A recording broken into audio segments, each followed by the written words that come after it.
Hey, welcome back to the Wrestle Talk Show. I didn't mess up this time. We're keeping it real, goes right. Welcome back to Real Take Wrestle Talk live here on the channel.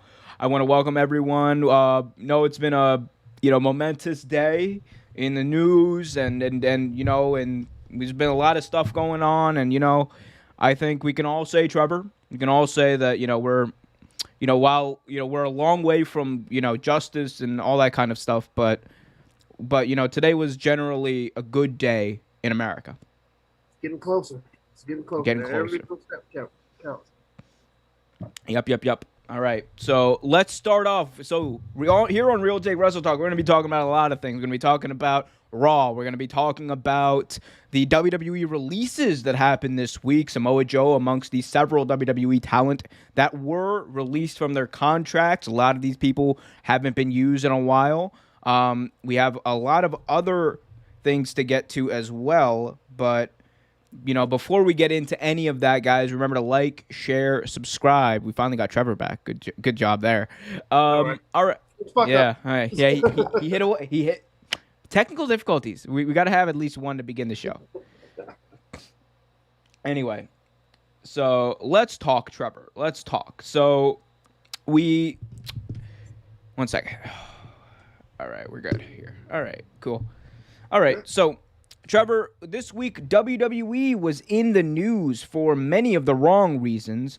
We saw this week that they released several of their superstars, and a lot of people were taking umbrage with this. So let me just read out the list. So this week, WWE released Samoa Joe, Billie Kay, and Peyton Royce, formerly of the Iconics, Mickie James, Chelsea Green, Tucker from Otis and Tucker, Kalisto, Bo Dallas, and Wesley Blake. Now, it's important to note that these releases do have 90-day no-compete, so it doesn't seem like any of these release superstars are going to be going elsewhere as of right now. But, this opens the door for them. But I think what I want to talk about first, though, Trevor, is just the timing of these releases. Because we found out a lot in just the past few months. We found out that 2020 was WWE's most profitable year ever. We found out that they got a $1 billion deal from Peacock recently. They have all these streams of revenue coming in. And the reason that these superstars were told that they were released was because of budget cuts. And when you have all this money coming in and you just had an investor call, they had a Forbes investor call and they released all their numbers for their executives. Shane McMahon got paid $800,000 in 2020 as a talent, as a superstar, as an on-screen character. Triple H got paid upwards of $400,000 as an on-screen character, while only showing up, I think, once all year in 2020. Once or twice. And Stephanie McMahon as well got a few $100,000 thrown her way. So you're seeing this, it's obviously not because of budget cuts. Let's be honest about it, right? It's because they didn't know what to do with these people. And when you don't know what to do with Samoa Joe, when you don't know what to do with Billie Kay and Peyton Royce, who were obviously over, and we'll get to each one of these superstars in a second. Bo Dallas, you don't know what to do with. Kalisto, all these people who've shown that they have talent, who've shown that they have the potential to be great. How can you explain it other than ineptitude? Like, how do you explain this? Yeah, it doesn't make any sense. Like you said, most of them are over. Like the Iconics have been over. Samoa Joe, I mean, just by fanfare and like indie history alone, is over. And one thing I also noticed, most of the main ones that you mentioned that are on this list have had titles. Kalisto's had one. Joe has had one. I believe you also had the NXT title. The Iconics have had tag team championships. Bo Dallas had the NXT belt. Like all of these guys, this talent. Mickie James was one of the first women's champions. Like most of these guys are talent and were good talents. But again, it goes back to not not doing much with them. I mean, honestly, I didn't even know Kalisto was still on the show. Honestly, I wouldn't blame you either. I mean, because you haven't seen him, and that's the you thing. You haven't seen don't. him. You You haven't haven't seen seen him yet. Bo Dallas. None of them. None of them. None of them. And that's what it comes down to. You haven't seen these people, and again, it rings of hypocrisy. It reeks of ineptitude as well. Because okay, let's just start off with Samoa Joe, because I kind of want to go through the one of some of the major ones at least. So Samoa Joe, he shows up in WWE on NXT, makes a huge splash, like everyone who shows up in NXT, because NXT actually knows what to do with their superstars. Shows up in NXT, he does great, wins the belt, he carries the brand for a while as a heel, which is much harder thing to do than people realize. But he's able to do it, goes to the main roster, but what happens, Trevor? He has one feud with Lesnar that really shows, his potential and how much of a badass he is. Then they don't use him. Nope. Yeah, they don't use him. The last time we saw Samoa Joe, they had him on commentary for the past year, even though he was cleared long before that. So they obviously didn't know what to do with him. And when time came, I think when Joe came and said, look, I'm cleared, I want to wrestle, are you guys going to help me wrestle? I think they said no. I think that might have been the last straw. And it's sad, because how do you not know what to do with Samoa Joe? How do you not figure, and it's not one of those things. You have to put the belt on him and rocket him to the moon. That's not, you don't need to do all that, but you're telling me this is the best wrestling company, the best wrestling company in the entire world, and you don't know what to do with a talent like Samoa Joe? That Lesnar feud could have been so much better won. It could have gone on for a long time. I mean, you had him somewhat with a feud with Roman Reigns. You could have put him against Braun Strowman, who they do nothing with as well. Samoa Joe was over before he stepped through those doors. He's been on every indie promotion, ROH. He's been TNA. He's wrestled in other countries. He's over. He's over before. As soon as you sign his name to a contract, he's over. Samoa Joe's over. Like you said, he was in NXT. Great feuds with Finn Balor, to name one.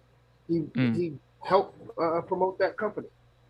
You bring him to the main roster, just like Keith Lee, just like that's just one, just like Shinsuke Nakamura, just like a lot of those guys. They bring them over and they do absolutely nothing. And you haven't seen Joe in any real feud since Brock Lesnar. You've seen him come out and whine and bitch and complain and then put somebody in a move, but Coquina Clutch. But other than that, no, he hasn't done anything. It's just sad. It is really sad. Yeah, it's very sad, and the big thing that I take away from this is, if you look at some of the reactions of the superstars that were released, this wasn't it didn't seem amicable. It's right. Weird, because we'll get to Tucker in a second, but Mickie James actually, she shot a little bit on Twitter. We'll fix that in a second. Sorry about that. We'll fix that. But Mickie James on Twitter, she called out WWE and she called out their creative and the way in which she was released on Twitter through a meme, which I thought was really funny. We'll work on. Yeah. I think it's pretty much set. But she, and it's like one of those things where the way it came across, it seemed as if she wasn't happy with her release. So this is it. This is a live footage from last Thursday, and it's like a Simpsons meme. We're zoomed in, but you can't see it right. But anyway, she shot a little bit. Tucker as well. He went out and he shot also on WWE in the way that they've been treated, in the way that they've treated wrestlers. He said that, I can't wait to tell my story. And if I was WWE, I'm not going to lie to you, Trev, I would be a little worried. I would be a little worried about my perception amongst talent, because look, they want to say that, WWE is a family, pal. It's a company that cares about its employees, when that's clearly not the case. It's clearly not the case, because if they cared about their employees, they wouldn't have fired people last year. And this isn't just about superstars, because I know, like, superstars make, a considerable amount of money sometimes, right? Right. Like, and sometimes for not that much effort, especially nowadays. Like Bo Dallas, God bless him, probably has not been on TV in over a year, right? God bless him again. Maybe more than that, actually. More than a year, probably before the pandemic. But Bo Dallas is probably still getting paid. But the bigger thing is, you know what WWE does too? They don't just fire superstars when they do these releases. They fire people in their corporate offices who aren't making over like $200,000 to $300,000 to $500,000 a year, who are making superstar money. They're making like regular, basically like survival money, survival wages. So for them to do this, it's not a good look. It's not a good look for wrestling, because it makes wrestling look bad. It's not a good look and the fans don't agree with it. It's not a good look for any of that. So to do it under the guise of budget cuts during your most profitable year in history, right? This is why people have a bad perception of wrestling.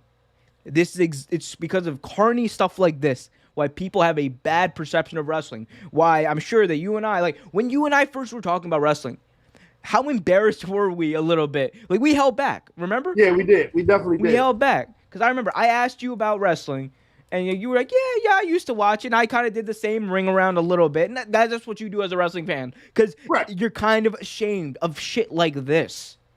And it's sad.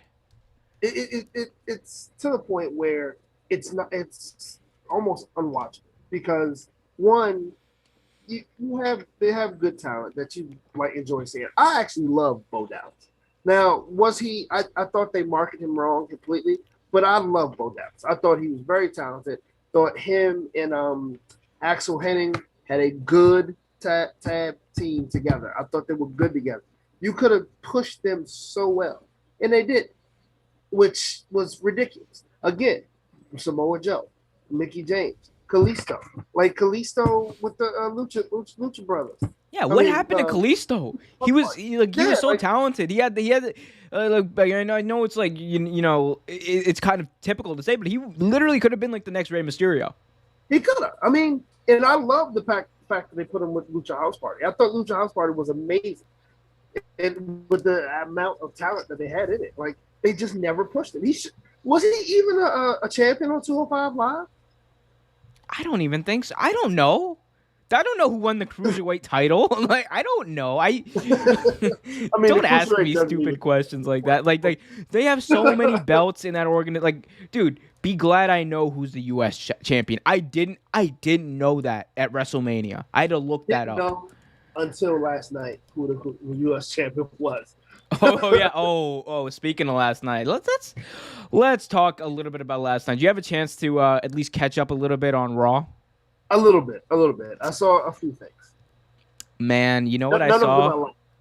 You know what I saw on Raw? What? I saw the same damn recap of what happened in the first segment about 5 times throughout that 3-hour show. Yeah, that's what they do. Thank God I do another podcast during the start of Raw, so I don't have to watch it live, so I can just fast forward through all the recaps. But they were insane. Usually Raw does this thing where they recap what happened in the first segment at the top of hour 3. So basically, you guys, you want a cheat code to Raw. The ultimate cheat code is just start watching at hour 3, like the start of hour 3. You won't miss anything because they'll recap literally everything that's happened in the show. Anyway, so I'm watching this show, and it opens with Drew McIntyre cutting a promo, and he's calling MVP, you're afraid, and then you're a scaredy cat, blah, blah, blah. It's Big Bang of suffering succotash on that promo, like that's what it reminded me of. Anyway, so he calls out T-Bar and Mace, and MVP comes out, I have nothing to do with T-Bar and Mace. And then T-Bar and Mace just randomly attack him. Again, it's weird. They do this in like a very closed set environment, in a studio environment, but it still looks sloppy. Yeah, it still looks mad sloppy. It does. Like, because at that point, dude, you're on a closed set. Just tape it. Exactly. And then the dumbest thing to me was the big reveal. Oh, who are T-Bar and Mace? Okay, we knew That Mace was Dio Joseph Madden. Cole? Yeah, we knew it was Dio Madden the whole time. Like it was like freaking like was it Byron Saxton was on commentary like, "Oh, I used to do commentary with him on this show like a year ago." It's just, dude, this is. Anyway, okay, so T-Bar and Maze, yeah, at the end of the show, they showed who they really were. Then they have this segment where Randy Orton meets Matt Riddle backstage, and Riddle is riding his motorcycle around Orton and just be like, "Dude, bro, we could be the RK Bros." That was actually pretty funny. That was actually pretty funny. I actually like what they do with Riddle sometimes. Dude, the stoner gimmick it's not a gimmick for Riddle, by the way, but it's amazing. I love it. It's great.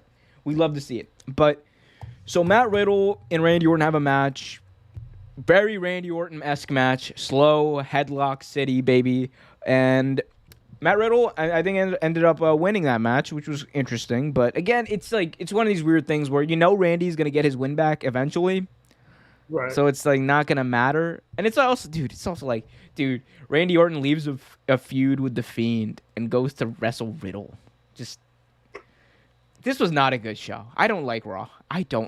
No. Oh, are we gonna talk about the Alexa Bliss promo? Can we not?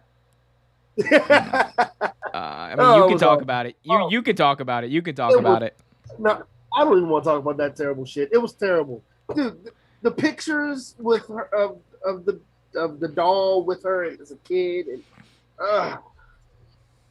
God, what are they doing?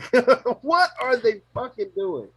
I can't properly articulate how much I hated last night's show. Like, I'm trying to. I'm just sick of Raw.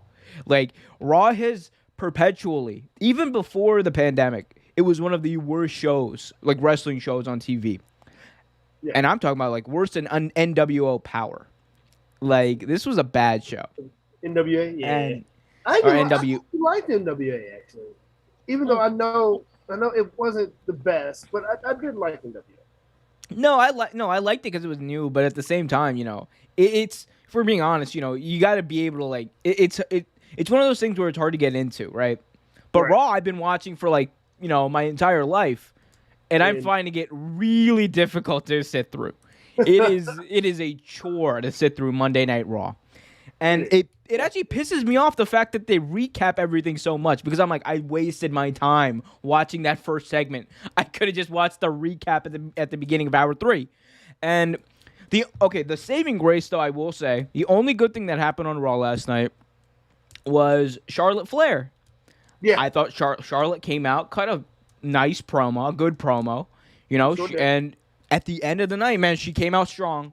She attacked an official. They got the storyline with her being suspended for attacking an official, which never happens in wrestling. Kudos to whoever thought of that genius idea, because you would think that there would be some sort of repercussions for putting your hands on a referee, even though that happens all the time in WWE.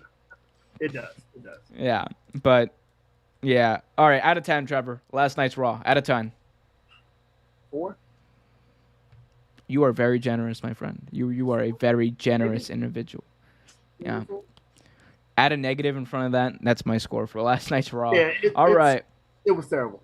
Yeah, it was really bad. Let's move on. Let's move on to something you and I will enjoy talking about. Because I know how much you love this individual. I know how much you just love this individual. But before we get to any of that, guys, remember to like, share, subscribe, hit that notification bell so you get notified whenever a new video is released. We got daily videos coming every single day. If enough of you want it, I might even start, doing live streams for WWE SmackDown. I don't want to, but I might. I don't know. Let me know if you guys want me to do that. I mean, even though SmackDown is horrible to watch, but still. SmackDown's not. SmackDown is like. SmackDown's the second best show that WWE put on. Yeah, I think so. All right. So, Trevor, let's talk about it. Are we. is a Sami Zayn versus X-Pac match in the near future? Perhaps. So this week we saw that that's the wrong graphic. Man, I am not on point today, boys. I am not on point today. It's all right. It's all right. It's okay. It's okay. It's been a long day. You know, we've been out here, but hey, that's another chance for me to be like, hey guys, like, share, subscribe, hit that notification bell. Let's say I love doing that. I love doing that. Sometimes I mess up, but we get through it. And Anyway, so let's talk about it. We should be good now. All right, let's Trevor, as I said before, could a Sami Zayn versus X-Pac match be in the near future? Perhaps. So this week's X-Pac, he responded to a tweet from Sami Zayn, and Sami Zayn started off the tweet by saying, "I asked if I could wrestle him," being X-Pac, at SummerSlam 2 years ago, and apparently X-Pac at the time was not healthy. He responded, he quote retweeted him actually, and said, "I had a few health/injury issues that needed to be addressed at the time. Now I've taken care of them, and there's always next SummerSlam if that's something people want to see." Is this something that people want to see, Trevor? Because we know Sami Zayn has been damn entertaining as of late, but can he make X-Pac look like something that people want to see in 2021? So we've mentioned Sami Zayn a couple times, and take nothing away, I actually like Sami Zayn. Does he get on my nerves sometimes with the way they're using him? Absolutely. But he's been very, very entertaining, completely entertaining. I actually kind of enjoyed his 6,000 match against Kevin Owens at WrestleMania. That's a feud that's never happened. They need to get that back going on. I think he's very talented. I think he can carry a match. Now, you're talking about Sami Zayn, right? Yeah. Okay. Just making sure. I really wanted to make sure you weren't talking about the other person. Oh, what? Anyway, we'll get to that. But no, I of course Sami can carry a match, but can he make a match against X-Pac be interesting? I don't know. I think it all depends on the storyline, honestly. I think it really all depends on the storyline or how it happens. How would this even come about? You know what I mean? Like, maybe. And is X-Pac even, like, in shape? Last time I saw him, he was in shape. So I don't know if he can still train it or whatever. But that wasn't nice. Man, but look, this is bad. Sami Zayn is a miracle worker. We know this. We're all aware of this. Oh, absolutely. But he is not God, okay? At this point, I don't think he could make. What is X-Pac now? He's in his 50s at least, right? I think so. I don't think Sami Zayn's going to be able to carry an X-Pac in his 50s to a good match. Also, why are we talking about this? Why are we talking about Sami Zayn, one of the best talents in WWE, potentially wrestling X-Pac? In what world is that a money match? In what world is that a match that people want to see? Hey, out of the people that comment on the post or the video we made of X-Pac, they probably all want to see this match. I actually got that question this week. That was one of the questions we got. We got the question, why do you guys hate X-Pac? And I didn't want to answer that because we had another question we were going to answer, but I feel like, we could pretty much answer that in this segment. So, Trevor, why don't you, in your words, explain to the people why you and I don't like X-Pac? Now, I don't know if it's the same reason. I'm not going to get too personal, but I will say this. So, watching him growing up, I actually was a 1-2-3 Kid fan. I was. I can't not lie. When I first started watching wrestling, I liked 1-2-3 Kid. I did. Because I was a Shawn Michaels fan and Razor Ramon, and he was always in the ring with those guys. So, but once going back and watching some of his tapes or whatever, even as a kid, I noticed like, oh, his hand dropped. He was supposed to grab him here, or this happened. And he was supposed to do this. I've seen more botches in a X-Pac match than I have in a live taping of Raw altogether. Just one of his matches altogether. Like I've seen more botches. Like people rant and rave about how good the Bret Hart match was. There were several times Bret actually moved his hand to him because he made a mistake. Like he almost dropped Bret Hart. Like he almost botched a pin. Like yes, the match was good. It was a good match for X-Pac, but it wasn't a good Bret Hart match. It's like I don't think he doesn't add anything. Put it like this: have a stable, right? You have a stable with mediocre people.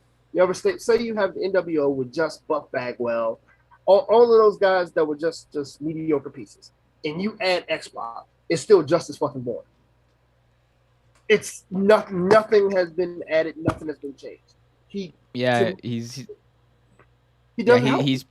pretty useless in the ring, isn't he? He's like, I feel like wrestling X-Pac would be like wrestling a broom.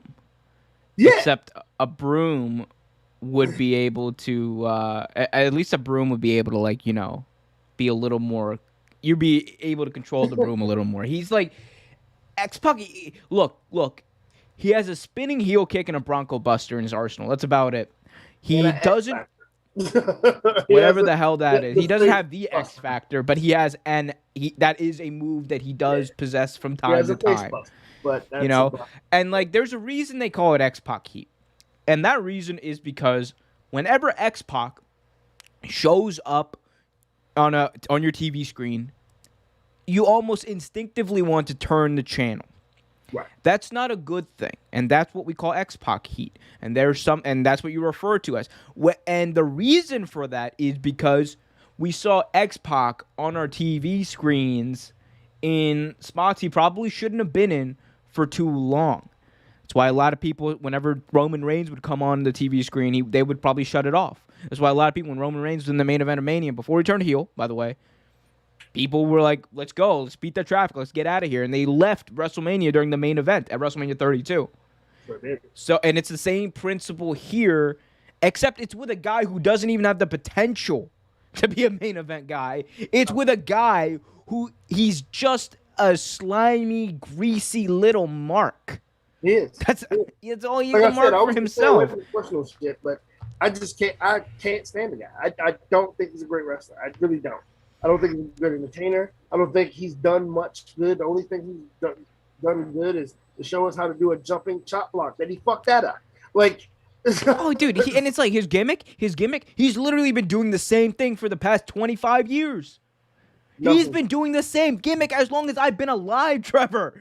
My whole life, X-Pac when I was a baby, I could have been like, oh look, X-Pac, and now I'm still saying X-Pac. Go, hey, suck it. Like he has not changed at all. He's a lazy mark. All right.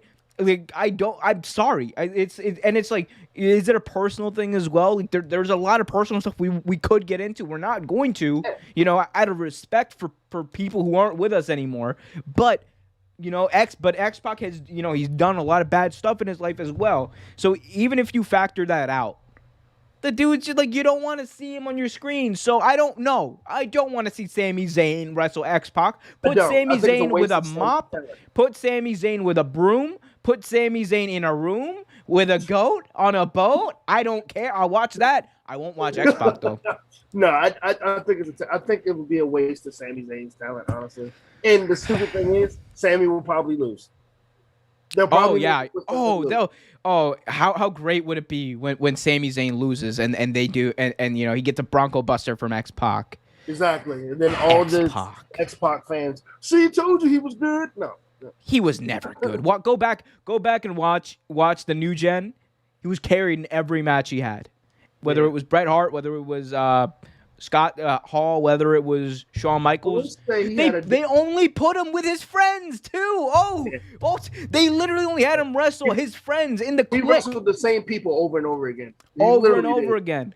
In 2002, he did both the DX gimmick in 2002. He did both the DX gimmick and the NWO gimmick. Jesus.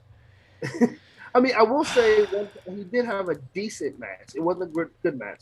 It was a decent match with Justin Incredible. But that's not saying much because they both kind of suck. But you mean we gotta cover Just Incredible too because he's boy material. Anyway, let's get to the chat. We have a question here. Hi guys, will WWE next year release Braun Strowman and Braun Strowman could go to AEW and team up with Brock Lesnar to win the tag titles? I like the first half of that sentence. I think the first half of that sentence is definitely possible. Yeah. But I don't think that's possible. I don't think AEW has the money. I don't. They have the money. No. They have more money than WWE does because they actually have a billionaire funding it. But I don't. But yeah, there's other reasons. I don't think Brock Lesnar's the type of talent that AEW would take up.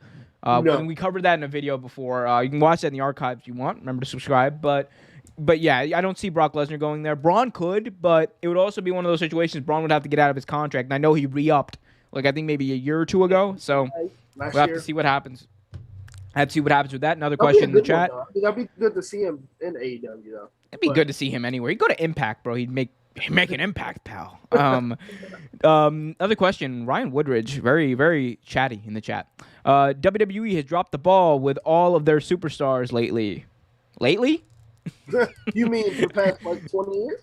Yeah, I mean, there's maybe 6 or 7 superstars they haven't dropped the ball with recently. And they were all in the main event of both nights of WrestleMania. Yeah. True. All right, last question before we move on to our next topic. Do you think Bo Dallas will go to Impact Wrestling and team up with Kurt Hawkins? That's a good question, actually. Let's talk about Bo Dallas real quick. Let's talk about Bo Dallas. So, Bo Dallas was someone who started off with a lot of promise in WWE. He was young. He was very young. He was like 23, I believe, when he signed with WWE, and he became the NXT champion very shortly thereafter. When WWE Network was launched on the first ever network event, he came into that event as the NXT champion in the main event against, I believe it was Pac. Neville was his name, right? Neville. So he comes in, and he has all this potential, and he's cutting these great promos. He's a great, kind of tongue-in-cheek heel.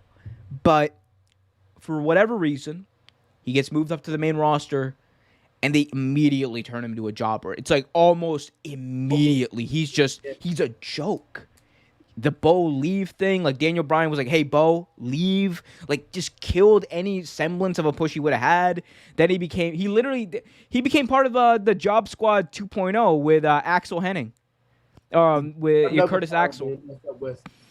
Yeah. So he was basically a jobber for the past few years. He hasn't done much, and I don't know. And it's sad because he's still young. He's still, I believe, 32, 33 years old. Yeah. So he's not. So he's actually, no, he's younger than that, actually. I think he's 30. So he's got a lot left in him. But the question is, what can he do and where can he go? I think Impact would be a great place for him to go because I think he could actually help carry that brand, right? Because Impact right now, if we're being honest, they have a few people, a few pieces, but I think they need more as of right now. And I think Bo Dallas, you can call him whatever. You can call him Bo Rotunda, whatever you want, right? And he could go there, and he could be a very good piece there. And he could team up with Curtis Axel, potentially, if Axel ends up there as well.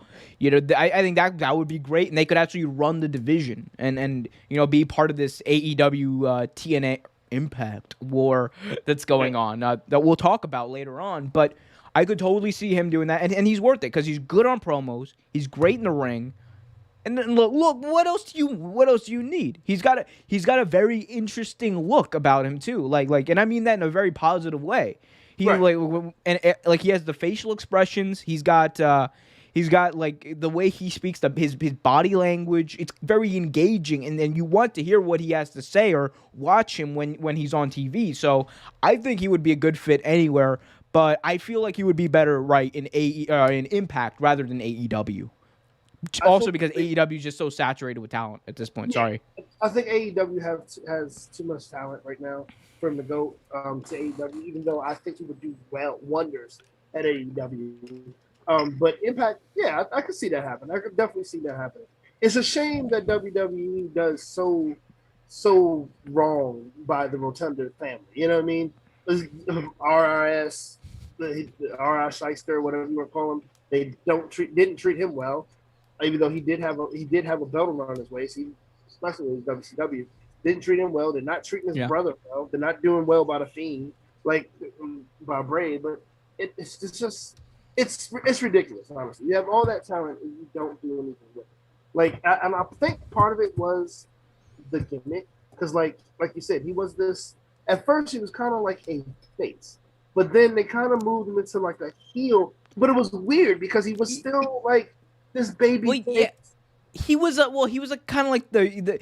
He reminded me a lot of like Kurt Angle when he first came in. He cut such a babyface promo, like such a I'm gonna win and we're gonna do great, like literally so like white meat babyface, and it was just like boo. Exactly. And it was. But then after a while, he told you why you suck and why he's perfect, and then you realize why you hate him. And like that's what you could have done with Bo Dallas. That's what he was kind of doing that towards the end of his run at NXT. Because he was so good at being that motivational speaker who's like, hey, you have a lot of problems. I don't. So be more like me. Just believe.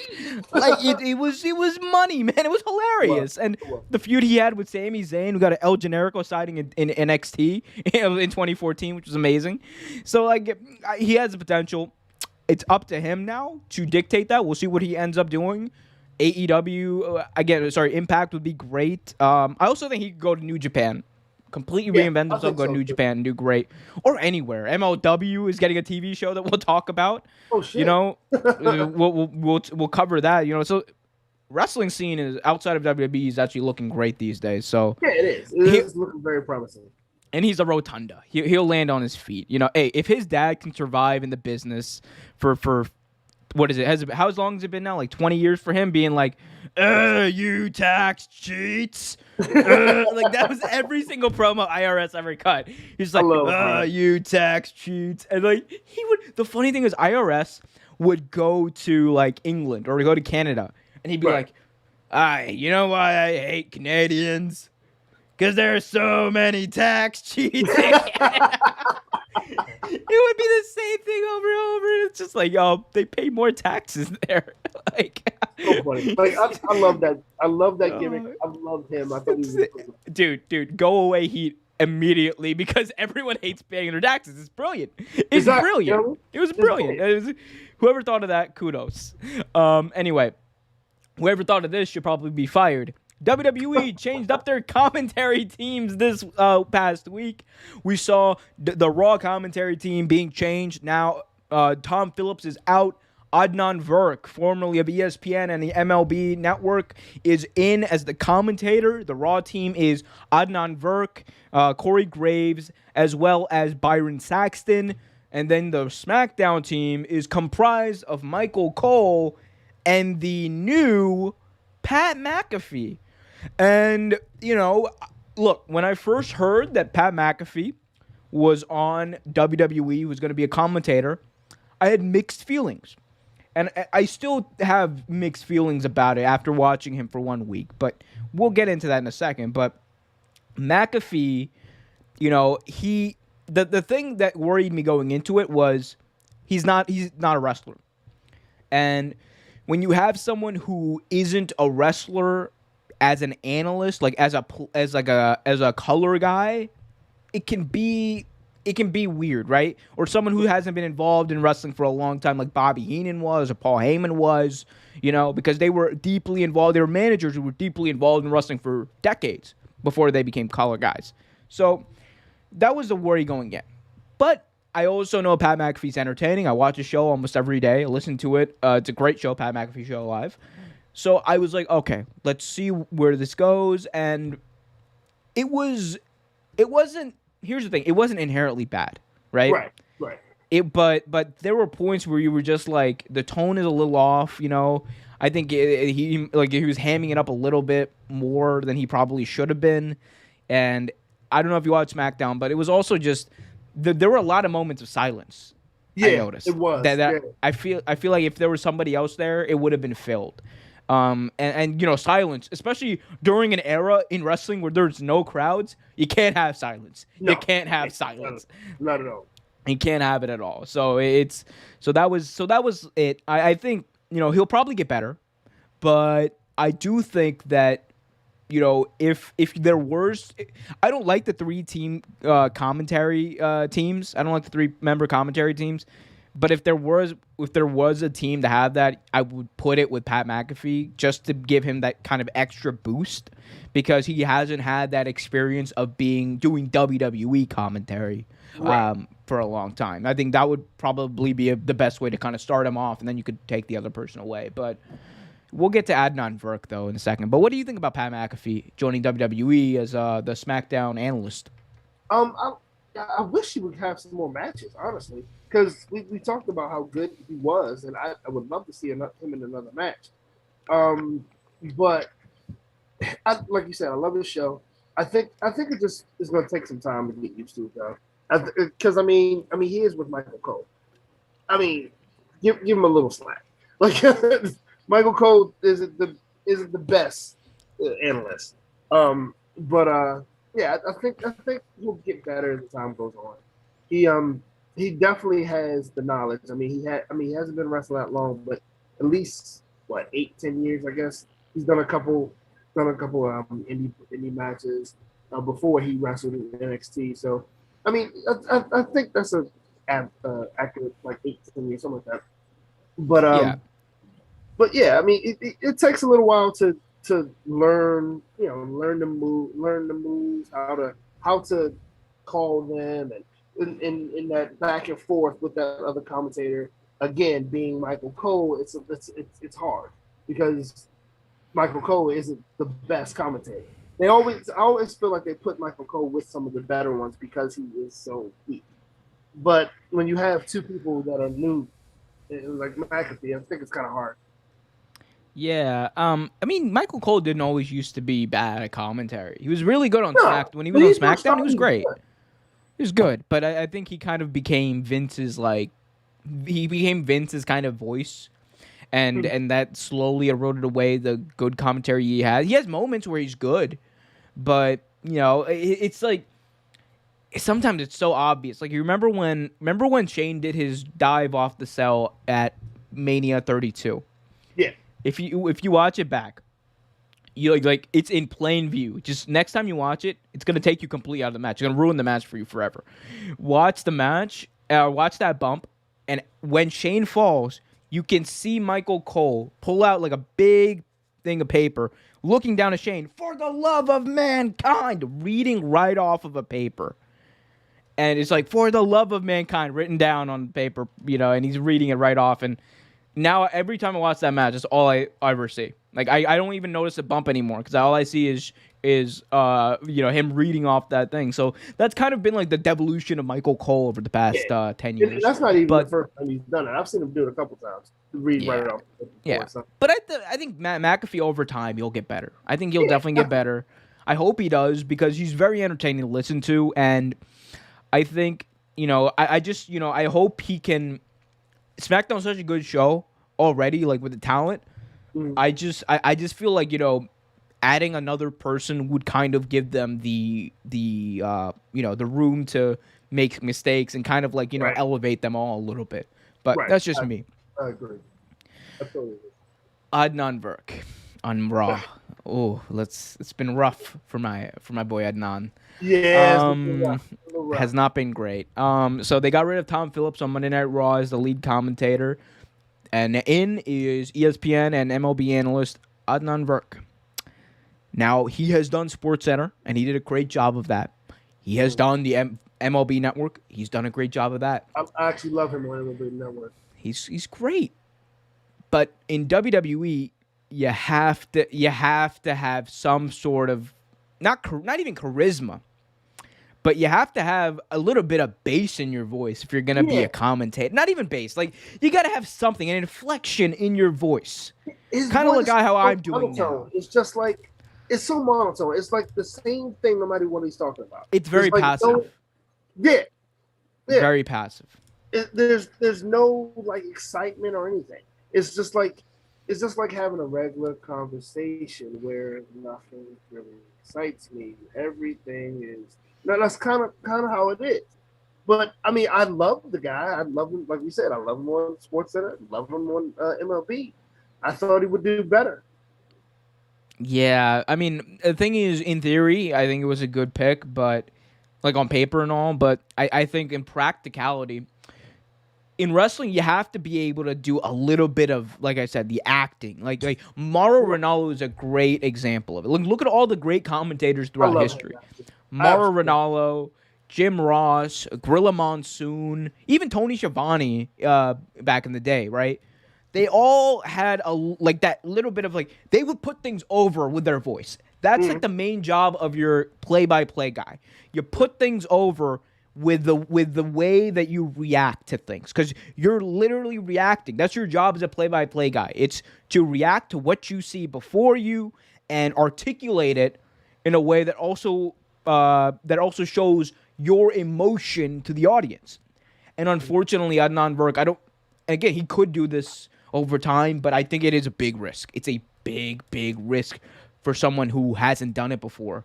And say what you want about Tom Phillips, he wasn't the best, right, of all time, but I think he had things. I did enjoy him though. Yeah, he was holding it down. Thing is, he was holding it down, much like Michael Cole has been for the past 10 years. I think they're a very similar level of play-by-play guy. I think WWE, honestly, if we're being real, has not had a great play-by-play guy since they ran Mauro Ranallo out of WWE, which is, again, very sad. Mauro Ranallo, I love him so good. I love him so much. He was NXT, right? And he was on SmackDown. Yeah, but we'll talk about Mauro in the show. We got a whole segment on Mauro, actually. Because Mauro is going to be going, he's not all in, but he is going to make an impact. Oh, he's going to Impact. Well, for one night only. We'll talk about that. But in the meantime, remember to like, share, subscribe, hit that notification bell so you get notified whenever a new video is released. You ready, Trevor? Every time you post, you put up a screen and change the screen and everything, and I see it, and I'm like, some of them I'm like, oh, I'm excited. This one I'm just not excited. Well, I give you all the topics beforehand. Don't I know, but I mean, seeing them, I know what's going to happen, but seeing them. We've had a bit of a streak here. We've had about a 3-week streak going where we've had a Paul brother as a topic every single week. Will it make it a week 4? God, I hope not. All right, so Jake Paul and Ben Askren faced off at a Triller event Fight Club this past weekend. And I don't know if you watched the event or if you might have caught the highlights, guys, but man, this was overall an entertaining night. You had Snoop Dogg on commentary, high as a kite. Funny.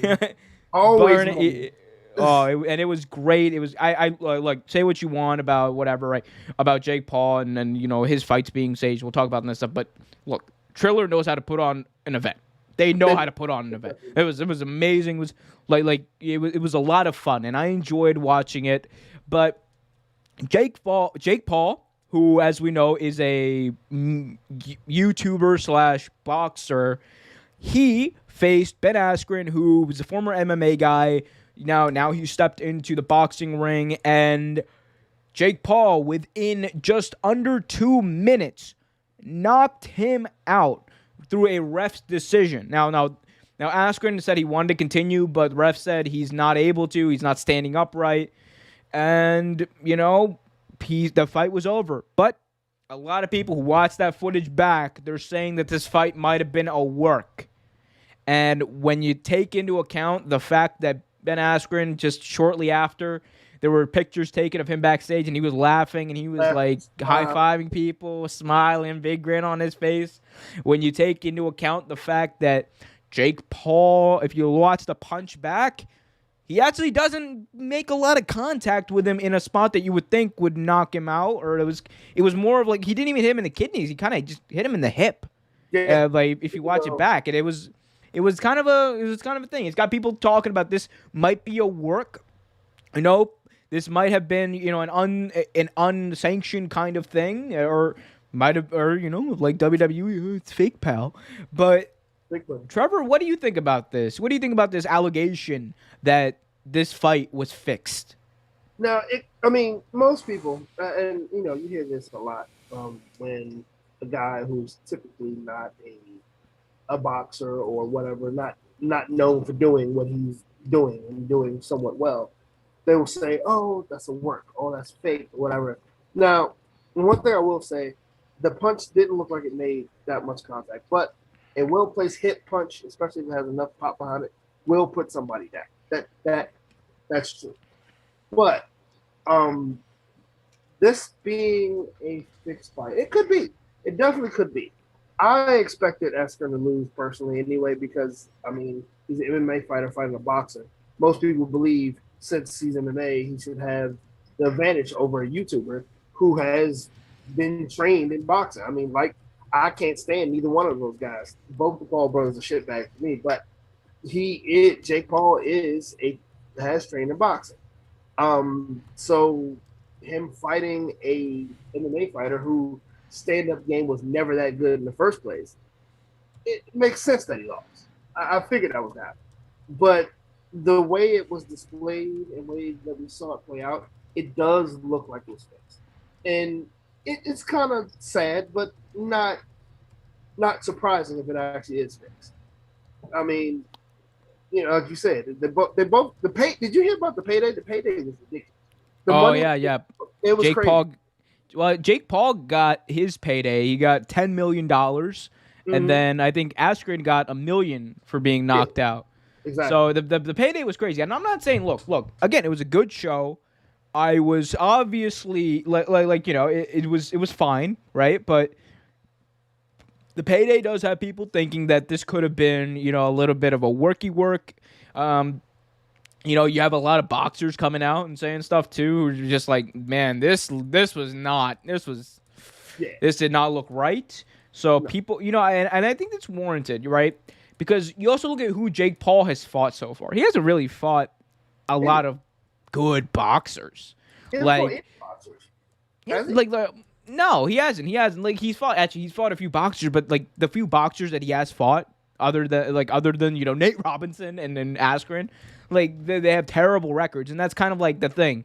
I get kind of building people up like that. That's also what they're doing with Jake Hager in MMA. They're just having him fight like old fat people, and which, hey, nothing against old fat people, man. I will soon be one of them, but me too. I think that's a tactic of getting someone over. But at this point, I think it's time. Jake Paul, he's big. Everyone knows he's a big money draw. Everyone knows the name. Everyone either loves him or you really hate him. It's time for him to wrestle some real competition. A lot of people think that might be, Wilder. That's a name that's been thrown out there. Tyson Fury's brother is also someone that's been thrown out there. And the big name that's been thrown out there, Floyd Money Mayweather. I think now would kill him. But he might. But at the same time, if you really want to test, because Jake Paul likes to talk that he's the best all the time. You want to say you're the best, go up against the best, the person who's unbeaten. And also, like, if you're looking for a financial standpoint, that would be oh my god, like you thought McGregor Mayweather was big. Just wait till you get the internet, the meme lords involved in these pay-per-view buys. Like that would be nuts. Especially with Snoop Dogg on commentary. Oh yeah, of course. Like I said, Snoop Dogg's money. Snoop Dogg needs to commentate everything. I would pay Snoop Dogg to commentate my normal day life because he is amazing. I love Snoop Dogg's commentating. But I see the names you're throwing around.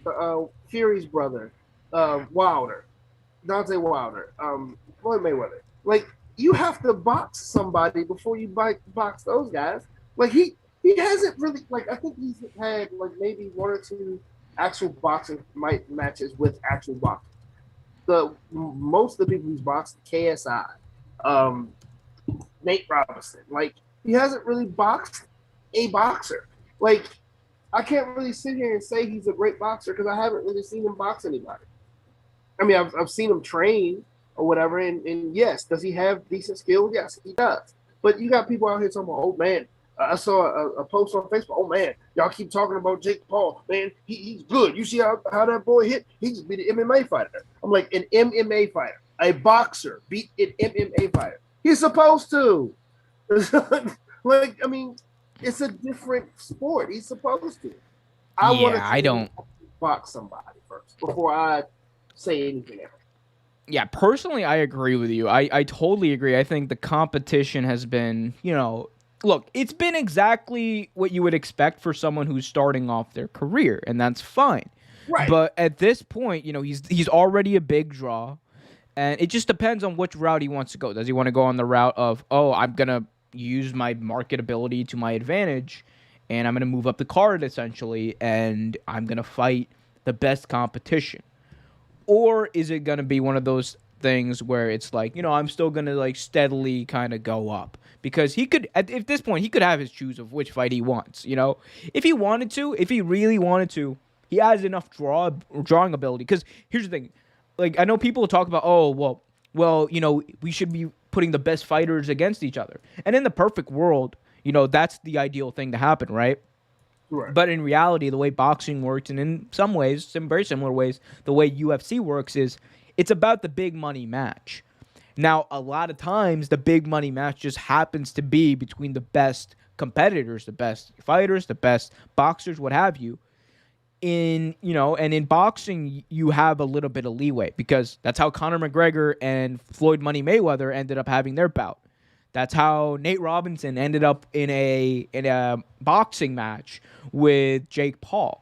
That's how Askren ended up with a boxing match with Jake Paul. So in boxing, you can kind of get away with it a little more so than you can in UFC or in a lot of other sports. So he has that leeway. He can just be like, if I have money, he can go up to Money Mayweather and be like, I know that if you and I did something, the box office would be through the roof. We would just wait until the pandemic's better. Wait until we can go fill an arena, fill up the MGM Grand. Like, that's gonna be out of this world, the amount of money that they'll make. So that's something we could see as soon as I think 2022, realistically. Right. Yeah, I mean, and you're absolutely right. Like, boxing is one of those things where it's like it could be like Homie the Clown fighting somebody. You wouldn't care. Because they're fighting each other, like, and that's just what it is, and it's easier to market that because it's just the instinct of people. We like to see stuff like that, and that's basically one of the reasons Jake Paul is putting on the shows he's putting on. That's why Triller's making so much money the way they are. But honestly, like you said, and completely back off what you said already, if you call yourself the best, and he does. Calls himself better than everybody. He's saying he's the best. If you call yourself the best, then go after it. Stop going after MMA fighters. Stop going after sports people, the sports guys that don't box. Go after an actual boxer. And until you do that, you're not credible. Jake Paul versus Hornswoggle coming to an arena near you. I'm gonna beat him. I'm the best. Hornswoggle just bites his leg, runs away. Oh, God bless him. All right, let's move on. Speaking of boxing, you know who I would love to see call one of those fights with Snoop Dogg, Mauro Ranallo. I think he did it. He did the last Triller with Nate Robinson. Yeah, that was hilarious. Him and Snoop Dogg were great together. So great. And Mauro's the best in the business, so that would make sense. Anyway, let's move on to for the first time ever, Trevor. We're gonna be talking about Impact Wrestling on this show. God bless. God bless him. God bless him. God bless him. Let's move on to Impact Wrestling. Former WWE and Showtime boxing commentator will return to the headset this weekend. Mauro Ranallo will return to wrestling. He'll be on the call for the title match in the main event of TNA's Rebellion pay-per-view this weekend between Rich Swann and Kenny Omega, which is a title-for-title contest. A lot of people are excited for that, but I am most excited to see Mauro Ranallo, arguably the best living commentator right now there is in all of sports. That's very arguable. That is very arguable, but I'm on your side. I love him. I think he's amazing. I think he makes most sports better. He does. And whether he's doing boxing, whether he was doing wrestling, like if we talk about Mauro Ranallo doing wrestling, when he was in WWE, nobody touched him on commentary. There was absolutely nobody in his stratosphere. And it is criminal, by the way, that WWE never had him on a call for WrestleMania. Exactly. Criminal that he was never on the call for WrestleMania. But, ignoring all of that, I am so excited to see him back. He has the iconic Mauro Ranallo voice. He's got the best, calls in the business. So I'm excited to see this. I'm a huge Mauro mark. Trevor, what do you have to say? Are you excited? What do you think about Mauro Ranallo calling the main event Impact Rebellion this weekend? In the words of the great himself, Mamma Mia! I can't wait. I think it's going to be great. I love the guy. I think Mauro Ranallo was one of the best things about TNA. I mean, not TNA, NXT. And to me, that's saying something because the product in NXT has been good. Has always been good. But him and McGuinness were on the commentator was so great. And let's talk about McGuinness too, Nigel too. I thought Nigel did a damn good job as a commentator. But yeah, I thought both of them back and forth, they played off each other very well. Even after Nigel left, he was doing it with the Glamazon, and I forget the other one person with them. But even then, he played off them very well. They played off him very well. Don't get me wrong, the commentators now at NXT are good, but they're not Ronaldo. They're not Ronaldo at all. No, you could put him up with what JR is doing in AEW right now, and it's just not even close. Exactly. God bless JR. We love him, and I actually love to hear him on the call. But Mauro is the best in the business. Still doing a good job too. But like you said, I think Ronaldo is probably the best in the business. Yeah, and look, if this is his kind of gateway back into wrestling, I don't want him to actually go back to WWE because we'll talk about it in a minute. I don't want him to put up with all the stuff he put up with there because what they did to him was bad. What WWE did to Mauro Ranallo was just terrible. But when we're talking about him, Mauro Ranallo is someone who is professed. He loves wrestling. He loves doing boxing and all the other stuff too. But he grew up a wrestling fan, and he said, and he took he could have taken a lot more money to come back to WWE, do NXT, because he's the biggest literally sportscaster there is. But he said no. I like to call wrestling. I enjoyed it when I didn't have people screaming in my ear every 5 minutes and then people bullying me. But we'll get to that in just a minute. But I think if this is his gateway back, whether he goes to Impact, I think if Ranallo is on Impact is automatically infinitely better show because you get the credibility with the guy on the call, and you get the entertainment factor. You don't get the boring. Love Josh Matthews to death, but Josh Matthews. Have you watched the Impact recently with D'Lo? It's Brown? Not great. And yeah, it's not great. I love D'Lo too. I love him, but damn. I love D'Lo. Maddox is so bad. Oh, we don't talk about that. But look, I think if he goes to Impact, it'd be fine. But if Ranallo goes to AEW, when I'm talking about if AEW wants to become the major league, if AEW wants to become the best wrestling show there is, I don't know how you do it. Find a way. If you find a way to get Mauro Ranallo back into wrestling full time, and he's the play-by-play guy for AEW pay-per-views, for AEW Dynamite every week, like you're gonna see your audience increase, and you're gonna see that audience stay. Exactly. And because you're gonna gonna have also people that followed him from boxing, from MMA, from other things to come watch. And honestly, that may not be a hard sell, especially since I believe JR is probably gonna retire soon. yeah, and I think God bless Jr. again. I think he was. I think they needed JR. AEW needed JR in the beginning. You definitely needed him for the first year, 2 years, whatever, right? To give credibility to the product. And like I literally if and I like the fact that they did that. They did that with JR on a call. They did that with Chris Jericho by giving him the AEW title. Those were perfect moves because it wasn't just, former WWE guys going over to AEW. It was these people who had built themselves throughout their career, who people trusted, who people knew would deliver and would show up to watch for. And people did. That's how AEW got over 1 million viewers last week, and we'll talk about that. But I think moving forward now, if they want to find their own voice, kind of want to take it to the next level, and I think there's no one better. If JR does retire, if JR does move on, whatever, right, to a different role in AEW, there's no one better than Mauro Ranallo. There's absolutely no one in the sportscasting business better than Mauro Ranallo. He was calling, dude, he was creative too. He was so creative on his calls. The Mamma Mia, everyone loved it. The little camera they had in front of him from his shows, that was amazing. Like he adds to the matches and he doesn't take away. No. Like that is perfect. He adds to the match by giving you emotion, by getting you energized through his energy, his voice. But he doesn't take away from it, which is what a lot of commentators do. He doesn't put himself over at all. That's the best thing about Mauro Ranallo as a commentator. He never once puts himself over. And we've seen with commentary, a lot of people, like to snicker. Michael Cole likes to snicker a lot on commentary.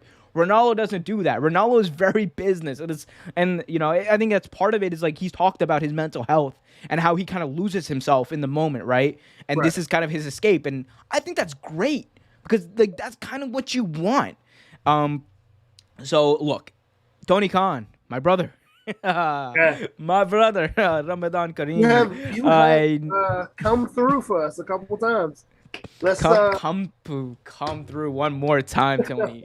Deliver it. I want to talk about one other thing about Mauro. So, do you know about what happened with him in WWE? Not all of it. I do know some of it, but not all.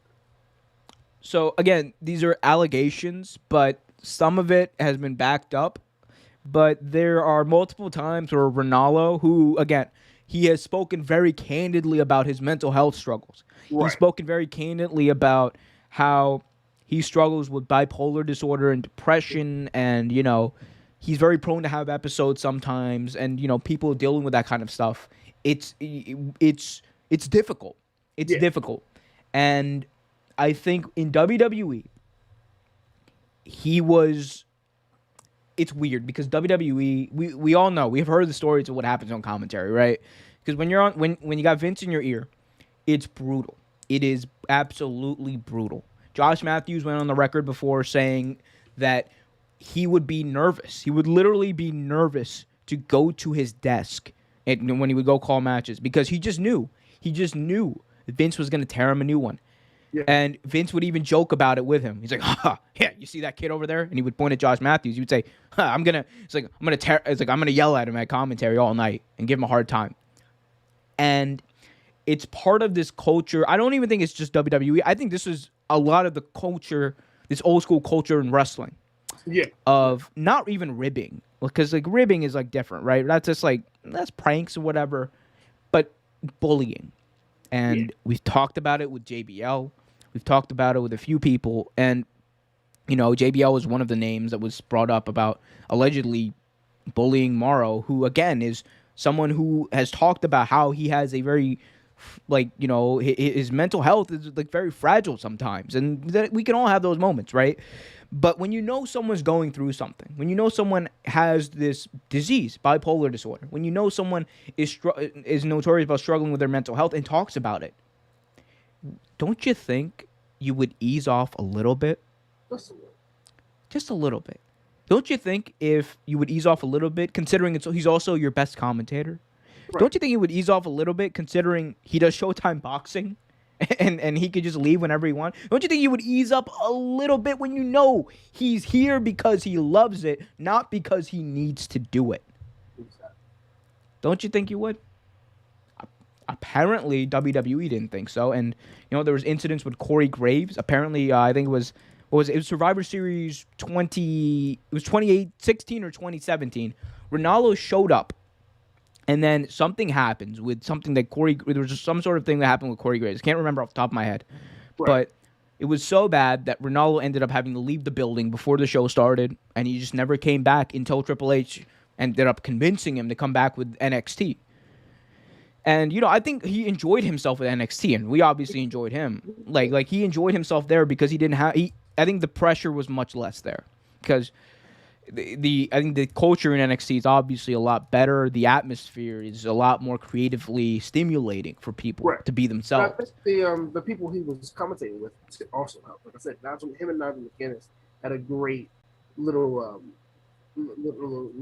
chemistry there.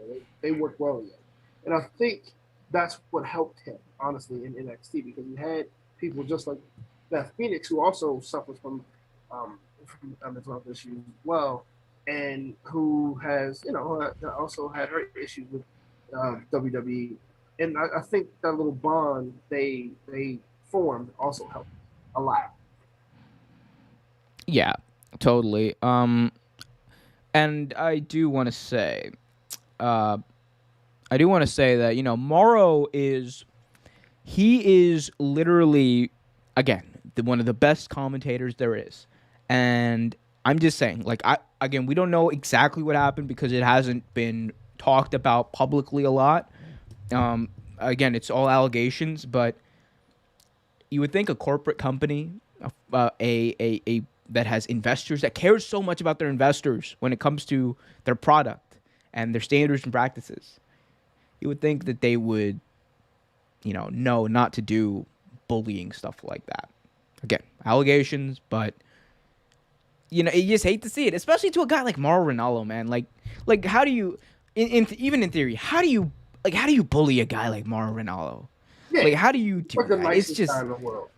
Like, nicest guy in the world, great at his job, and he loves wrestling. He's there, like I said it before, he's there because he wants to be there, not because he needs to. And this man literally talks about his mental health struggles.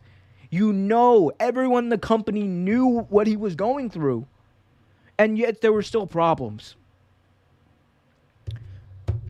It baffles me. It baffles me. And look, it's part of we talked about it, right? We talked about at the beginning of the show how WWE, even amongst wrestling fans, and wrestling has this image problem.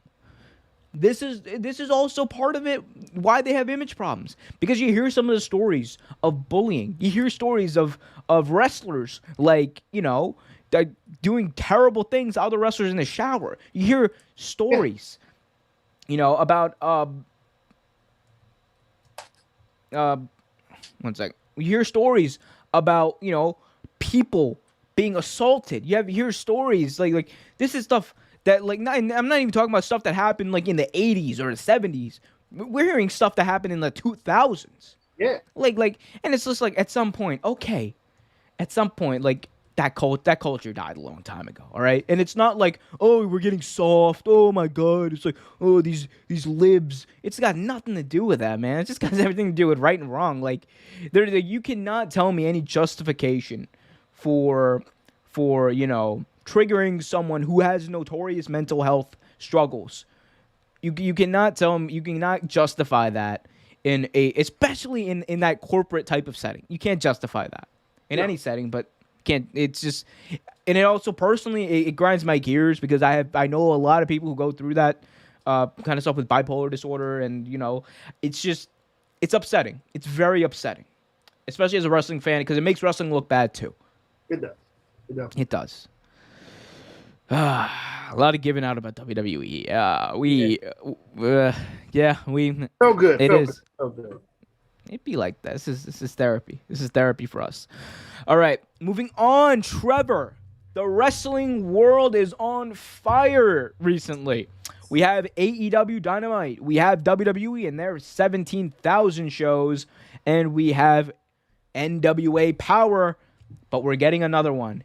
MLW has signed a TV deal with Vice TV. Now it's important to note Vice TV is also an online service as well as a add-on through a lot of people's cable providers. So this could get quite a bit of credibility and quite a bit of eyes on it. But let's read out the statement from MLW and Vice TV. After weeks of speculation, MLW revealed their big news tonight and announced that they are headed to Vice TV.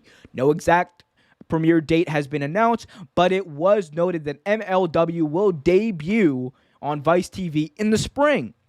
So, take a pause there. But so that means in the spring, Trevor, we're going to have another wrestling show and a different company on the air in the spring. Moving on with the statement, MLW's flagship show, MLW Fusion, currently airs every Wednesday night on YouTube and Fubo Sports. The show also airs on DAZN and Bein Sports and the Roku channel. And the second MLW TV show has been rumored since January. At one point, the MLW Rebellion name was being tossed around. I think TNA might have a copyright on that. It was reported back in January that a second MLW TV series is being shopped to English and Spanish language networks, but no word yet on if that is the same project. So could be another thing, could be another MLW product on the air. But Trevor, I think this is kind of indicative of the entire wrestling world and all these companies, being on fire, because I think AEW proved to a lot of people in TV that there was an appetite for more wrestling amongst the viewer base and more wrestling other than WWE. So what does this deal with Vice that MLW has mean, not just for MLW, but for wrestling overall? It looks good. Definitely looks good. And I say that because, back in the day when wrestling first started coming on TV like it did, you only had one show. Mainly it was Raw. Then WCW, Nitro, and then you also had Thunder at one point. And then it seemed like all these shows used to come out of the woodwork at one point. And then also you added TNA to the mix. And then but that was good TV. Like it was wrestling on almost every day, which is kind of like it is now. But I think, like we were saying earlier, WWE is getting stale. It's getting super stale. So it's one of those things that it needs one more thing to help it. So you have NWA, and I like Power. I do. I like the fact that you can just watch it anywhere. You can watch it on YouTube. But I think MLW, having another show on television, is good for the wrestling community. Damn good for the wrestling community. Not like we have time to watch anything else anyway at this point, but still, it's goddamn pal. Add another pay-per-view. MLW has the TV, have a TV show. We're getting 6 pay-per-views this one month. Oh, Jesus. I was like, goddamn pal, it's on Vice TV. Buy it. Buy it. We want it. Oh God, man, this is But look, part of me is Here's the thing, though. And it's always going to be a thing with anything that's not WWE. Right. I'm always going to be for any wrestling company getting a TV deal. As many wrestling companies as possible getting TV deals. Because you know what that means? More eyes are on wrestling. More potentially viewership on wrestling. And also, there's going to be potentially more fans coming in and watching wrestling. Wrestling was at its best when we had like 10 million people a week in prime time watching wrestling. That was when it was at its best. That's when you could go anywhere and talk to someone, and it would kind of be like talking the day after a game, like going into work the next day. You'd be like, man, yo, you catch Raw last night? It was like, yeah, it's crazy, man. Like, you know, it's so I think this is amazing. And MLW, you know, it's a product that a lot of people aren't familiar with. You know, we know they've been running shows. They've been running, before the pandemic, they were running a lot of house shows, a lot of live events. So this could potentially bring them into the mix as far as a TV show. And I love that. I personally think that it's great that they're going to get a TV show. I personally think that with them, you know, here's the thing about TV shows also in wrestling. The best thing about TV shows in wrestling is, one second, we just dropped all our frames. That's not a good sign. Oh no. Oh, well, I'm gonna have to might have to take a break for a second.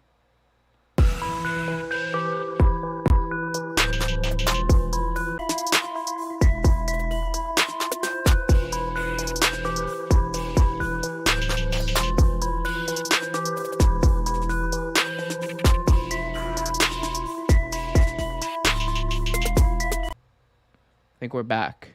We're back, yeah. So we were talking about MLW. Sorry about that, folks. Technical difficulties. Hey, anything can happen on a live TV show, pal. Anyway, going back to MLW, again, very good for the wrestling business. As Booker T would say, for this business. It's very good. Very good for the business. I think whether it's, you know, MLW, Rebellion, whatever they want to call it, they can call it anything. I like to see different wrestling shows because you get different camera angles. They're shot differently, different creative, more minds at work. And look, more, that means if there's more organizations getting TV deals, it means that wrestling is thriving. That is good if you were a fan of wrestling. Like, I never understood these not even, it's like the AEW and the WWE people on Twitter who were just like, man, AEW got buried by Raw in the ratings, or, you know, NXT got buried by AEW in the ratings. I'm like, okay, like, come on, it really doesn't matter. Like, but they're both doing good, right? And that's amazing. That's all I care about. As long as it's something to watch and it's good TV, and like you said, as long as the wrestling still thrives, that's all I care about. Like, I love wrestling. I grew up on wrestling. I like it. It helped me when I was younger. Gave me something to watch, gave me something to do.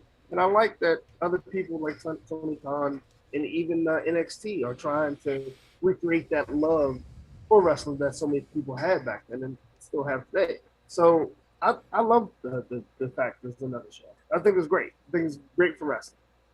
Yeah, it's amazing for wrestling. It's amazing for us. It's amazing for you. And you know what else is amazing for you fans? Liking, sharing, and subscribing to this channel. We got daily videos, whether it's wrestling, whether it's other sports. You got 3 shows a week, baby. Well, we're going to soon have 3 shows. Right now we got 2. But remember to like, share, subscribe to get all of that. You can watch back this episode whenever. You can watch back our last episodes if you want to hear us give out about X-Pac and other things. But Trevor, let's move on to something else, all right? Don't have a graphic for this, but we have a fan question. Every week we take a fan question now to kind of engage with our audience, because that's what we do here, and we answer those questions. So last week we were asked about Grado and potentially joining NXT or WWE or AEW, and that became a very interesting conversation. So this week, a lot of fun, too. A lot of fun. This week, Jamie asks us, thank you for the question, by the way, Jamie. Jamie asks, if I noticed you put a lot of OSW review messages in your show. Are you a fan? If so, what's your boy stable? So first of all, yes, I am a big OSW review fan. And for those who don't know, a boy stable is it's kind of like, a boy stable is wrestlers that you like that are either A, not good, or B, jobbers, or C, really good but underutilized and have never won a world championship. So these are wrestlers essentially, you mark out for them, but you're not supposed to because they're bad, or you mark out for them and nobody else does. Like, that's your boy. Like, oh man, like Finley is the epitome of boydom. I love Philly. for a lot of people. But I have a few names. Trevor has a few names jotted down. So Trevor, let's go through your boy stable. Who are your boys? Like the people that you mark out for the most, that nobody else in the room will ever mark out for. Who are your boys? Go for it, Trev. Well, two, I don't think really count. Two, I don't think count. But because I believe they did have championships. Well, I know one of them did, but not in WWE. So one is, of course, Hardcore Holly. I love Hardcore. I've mentioned Hardcore many of times. Thurman Sparky Plug. Yeah, my man, Bob Sparkplug Holly. My name is Thurman Sparky Plug. I like to kick people in the face. I used to love. I don't know why either, but I've always liked Holly. I've always liked him. Of course, the human jobber himself, Mr. Hello, ladies, Val Venus. Val Venus. that's a good boy. That's a good boy. Good boy. Yeah, that was a good one. That was a damn good one. We're gonna travel to WCW with Mr. Disco Inferno. This is an amazing stable so far. You like this is a powerhouse. I don't know if my stable will be able to keep up with this. You got Bob O'Holly, you got Disco Inferno, and Val Venus. and Val Venus. Ooh, this is. Now, I'm gonna have trouble keeping up. This is one that I don't really think counts, only because he was very promising. They did nothing with him in WWE. He did have a title when he was in Impact, but Sean O'Hare. Oh, he doesn't count. No. It's world title. It's a world title. So he actually he does count. He does count, right? He does count. Sorry. Okay, cool. The TNA championship doesn't count though. It's not a. It's irrelevant. But the thing about Sean O'Hare though, he actually was good. Yeah, he actually was very good. I love Sean O'Hare, but he died untimely, unfortunately. But yes, that is my stable, and actually my favorite is probably Sean on that. So stable. let's run through that one more time for me. Okay, so Hardcore Holly, Val Venus, Disco Inferno, Ooh. and Sean O'Hare. I almost threw Alex Wright on there, but he actually. That would be a wild card. Yeah, a little wild boy. All right. So you might have put me to shame before I even started because I don't know if my boy stable is going to be able to keep up with yours. You've got some boys in there. I actually thought about this. you did. Ooh, I should have put some more thought into this, but these are my boys. These are my boys. They're very special to me. Number one, I have the ultimate underdog. Woo, woo, woo. You know it. Zack Ryder. You know what? I was going to put him on there, too. I actually love Zack Ryder. I do. Oh, well, he's in my stable. You can't have him now. So I have Zack Ryder, the epitome of mediocrity for a decade in WWE. Every time he would come out, I loved him. Long Island story was amazing. He should have won the belt. God damn it. He did have an Intercontinental for like 5 seconds, didn't he? Yeah. Yeah, so Zack Ryder's kind of like the, he's kind of like if this was Evolution, he'd kind of be like the Randy Orton, the blue chipper, like the guy who's just like he's almost there. Yeah. But every stable needs a monster, and I have the biggest monster in professional wrestling history in my stable. I'm really concerned. Black Rain from TNA, big boy Black Rain, aka Goldust, not Goldust though. No, I'm talking about Black Rain. For those of you who don't know, he is. Look. The gimmick was awful. Oh, the promos were awful. Yeah. Yeah, that's it. It was pretty awful. But I don't have anything else. But it was amazing. Yeah. All right, next. Everyone needs that charismatic figure in a group, right? The one who's gonna get the Ric Flair, the older charismatic figure. Mm-hmm. For the charismatic figure in my group is the one, the only, the most dangerous man in the entire world. Oh, man. Steve Blackman. Yep. But Steve Blackman was look, you know, he wasn't Austin, he wasn't The Rock. You know, he was more of like, you know, like a little bit like Triple H level in the Attitude Era. You know, he was hey. They pushed him a lot. They should have pushed him to the moon. Look. A lot of people say he had no charisma. The dude was a white ninja, and his zero charisma, like what people call zero charisma, it was like just unlimited charisma. Exactly. Steve Blackman was the most underrated performer in professional wrestling history. Dude, he had some knockout dragouts with Ken Shamrock, and like, it's crazy. Dude, imagine if he actually went to MMA. Steve Blackman would be like, he would probably take it over back in his day. Oh, yeah. All right, next, another young guy, another man who's very fond of Steve Blackman. He's not EC3. No. He is Derek Bateman from season 3 of NXT. This guy, Derek Bateman. Derek Bateman. He is the epitome of a boy. So he's actually the exact opposite. He has so much charisma that you kind of like, okay, tone it down a little bit, buddy. You know. So, but man, it was amazing. Season 3 of NXT, best season of NXT ever. Literally, Derek Bateman and Daniel Bryan just stole the show, like rigged the competitions every week, and Vince got so mad he had to write him off TV because he kept winning. But it was amazing. Derek Bateman should have been a better as EC3. Also, doesn't count because the TNA belt does not count as a world title. Exactly.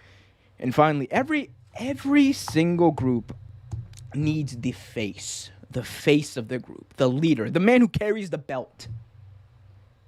The Ric Flair, you know, in the Four Horsemen kind of deal. You always need the, in Legacy there was Randy Orton.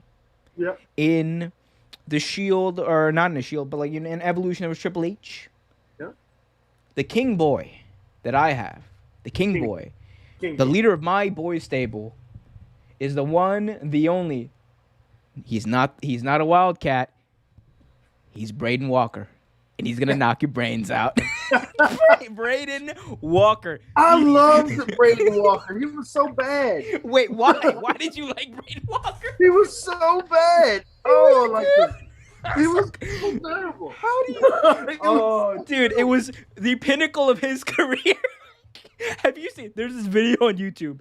I promise everyone, we'll get back to real wrestling news in a second and talk about AEW. But oh my God, there was this one video on YouTube where it's just like it's like the Braden Walker DVD set, and this guy he's like doing like this promo for Braden Walker. And he's just like, you will see this 3-disc set contains all of Braden Walker's best matches in WWE, including that time he wrestled Matt Hardy.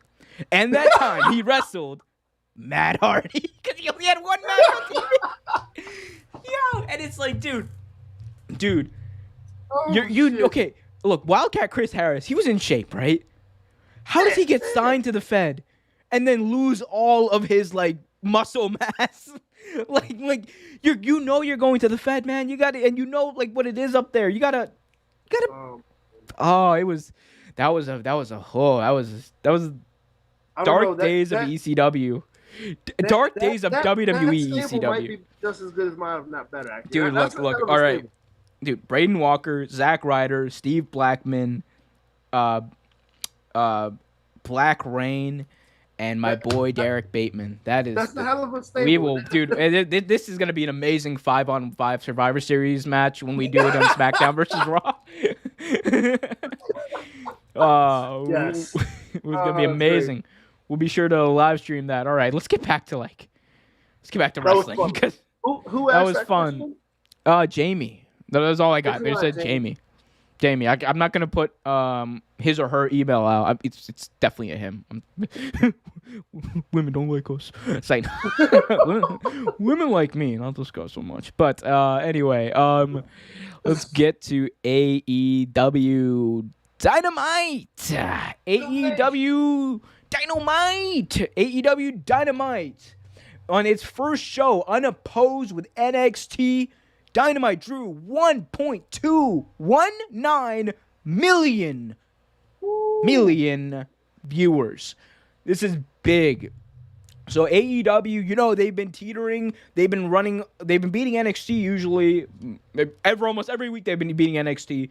And they've always been in that kind of 700,000 to 900,000 number. It's very few times have they actually reached 1 million viewers. I think their initial run they did. I think Beach Bash they might have, and then the Brody Lee Memorial Show they did. But there were only a handful of times they eclipsed 1 million.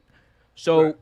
Again, I know this is only the first week, but I think this was a big test for AEW because, especially with Turner, especially with like their long-term commitment, getting another contract for another show, this is big for them as a company.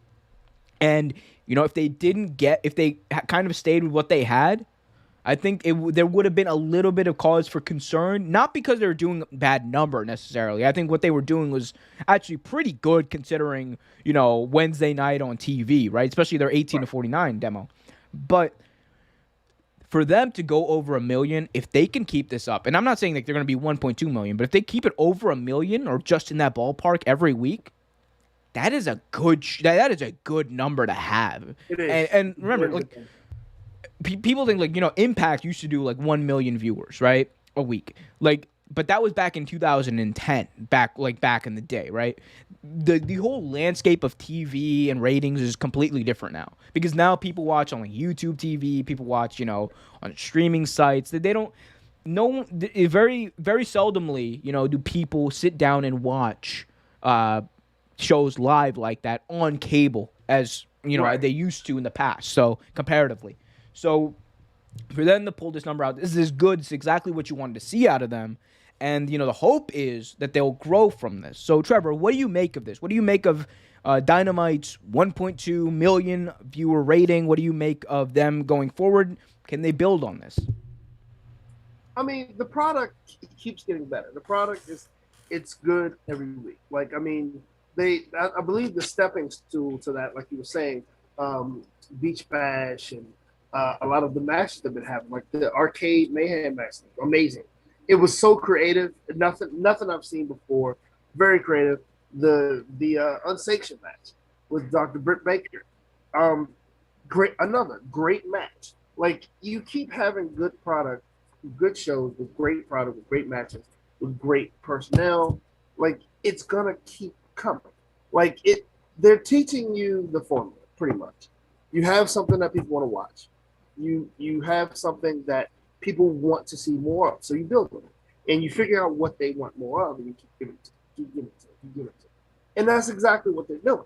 They're using the talent they have and they're building on it week after week. I mean, they added 2 more shows to their repertoire. They had their first house show a couple Fridays ago. Like they're definitely building on it. It's becoming more popular. The product is getting pushed out more. Excuse me, but it's just one of those things. It just the proof is in the pudding, as they say. If you keep doing well, it's gonna grow. That 1.219 million is probably going to be double by that by the end of the month. I mean, that's a bold prediction, I think. But hey, you got Blood and Guts coming up. I think that's going to be a big show, and I think that's AEW on Blood and Guts because that's a Dynamite that they're promoting soon. And I think Blood and Guts is basically like the War Games matchup. They can't call it War Games, even though Dusty Rhodes invented it and his son runs the company. But alas.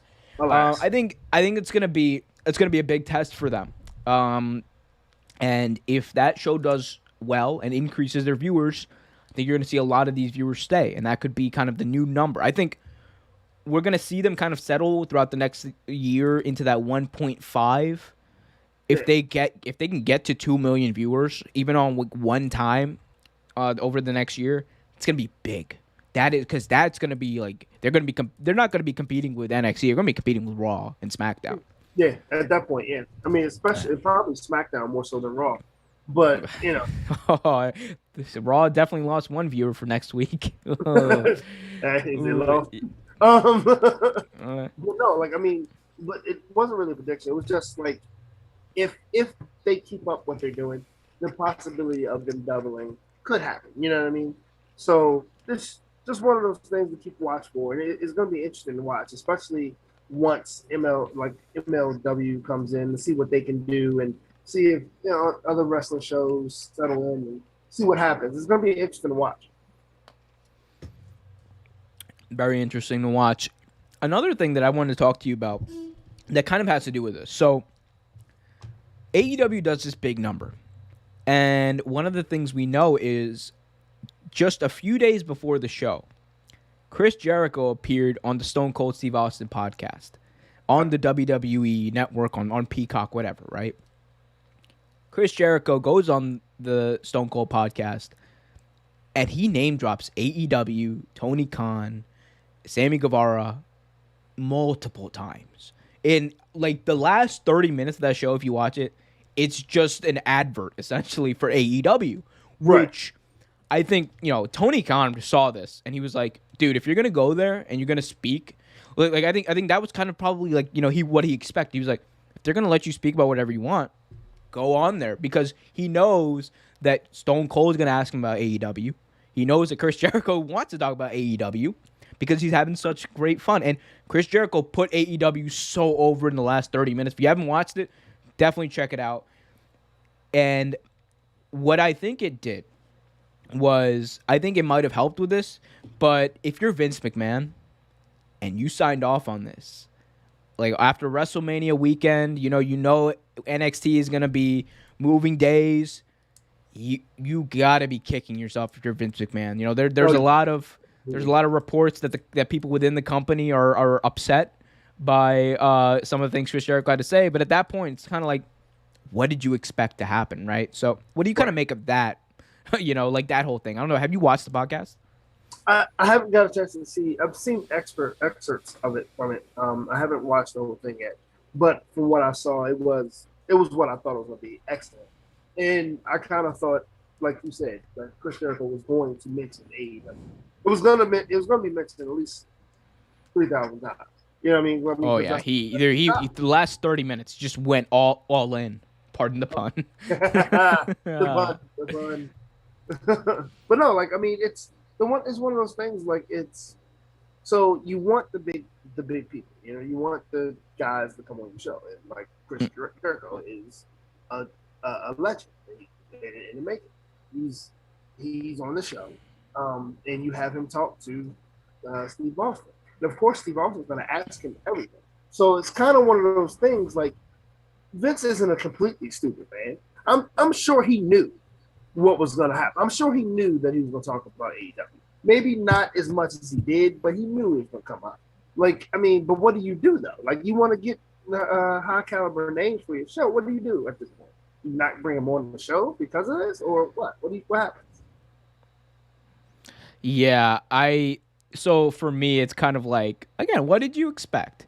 And look, for AEW, this is amazing. This is amazing for AEW. They could not have asked for anything. This went about as well as it possibly could have, because Jericho essentially said that he was tired of WWE Creative, and he talked about how WWE Creative kind of led to him leaving, and hit this rift between him and Vince McMahon that I think is, we got to talk about that one day, because that was after you watch it, that was a very interesting aspect of the entire conversation. How whenever Chris Jericho mentioned Vince McMahon and his relationship with Vince, it was like he always mentioned how great it was in the past. It's always the past tense.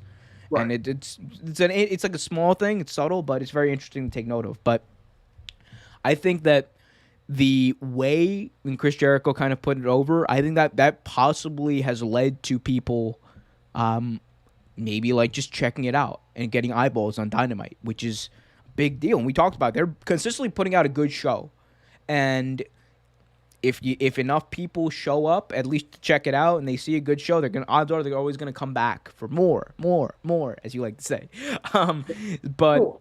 I think that it was, in hindsight, actually not even in hindsight, in foresight, in any sight, it was a bad. Like, what was Vince thinking? If you're Vince McMahon, you literally handed your audience over on a silver platter by giving AEW a 30-minute ad reel. And again, it's good for the business. I'm not saying it's good for the business, right?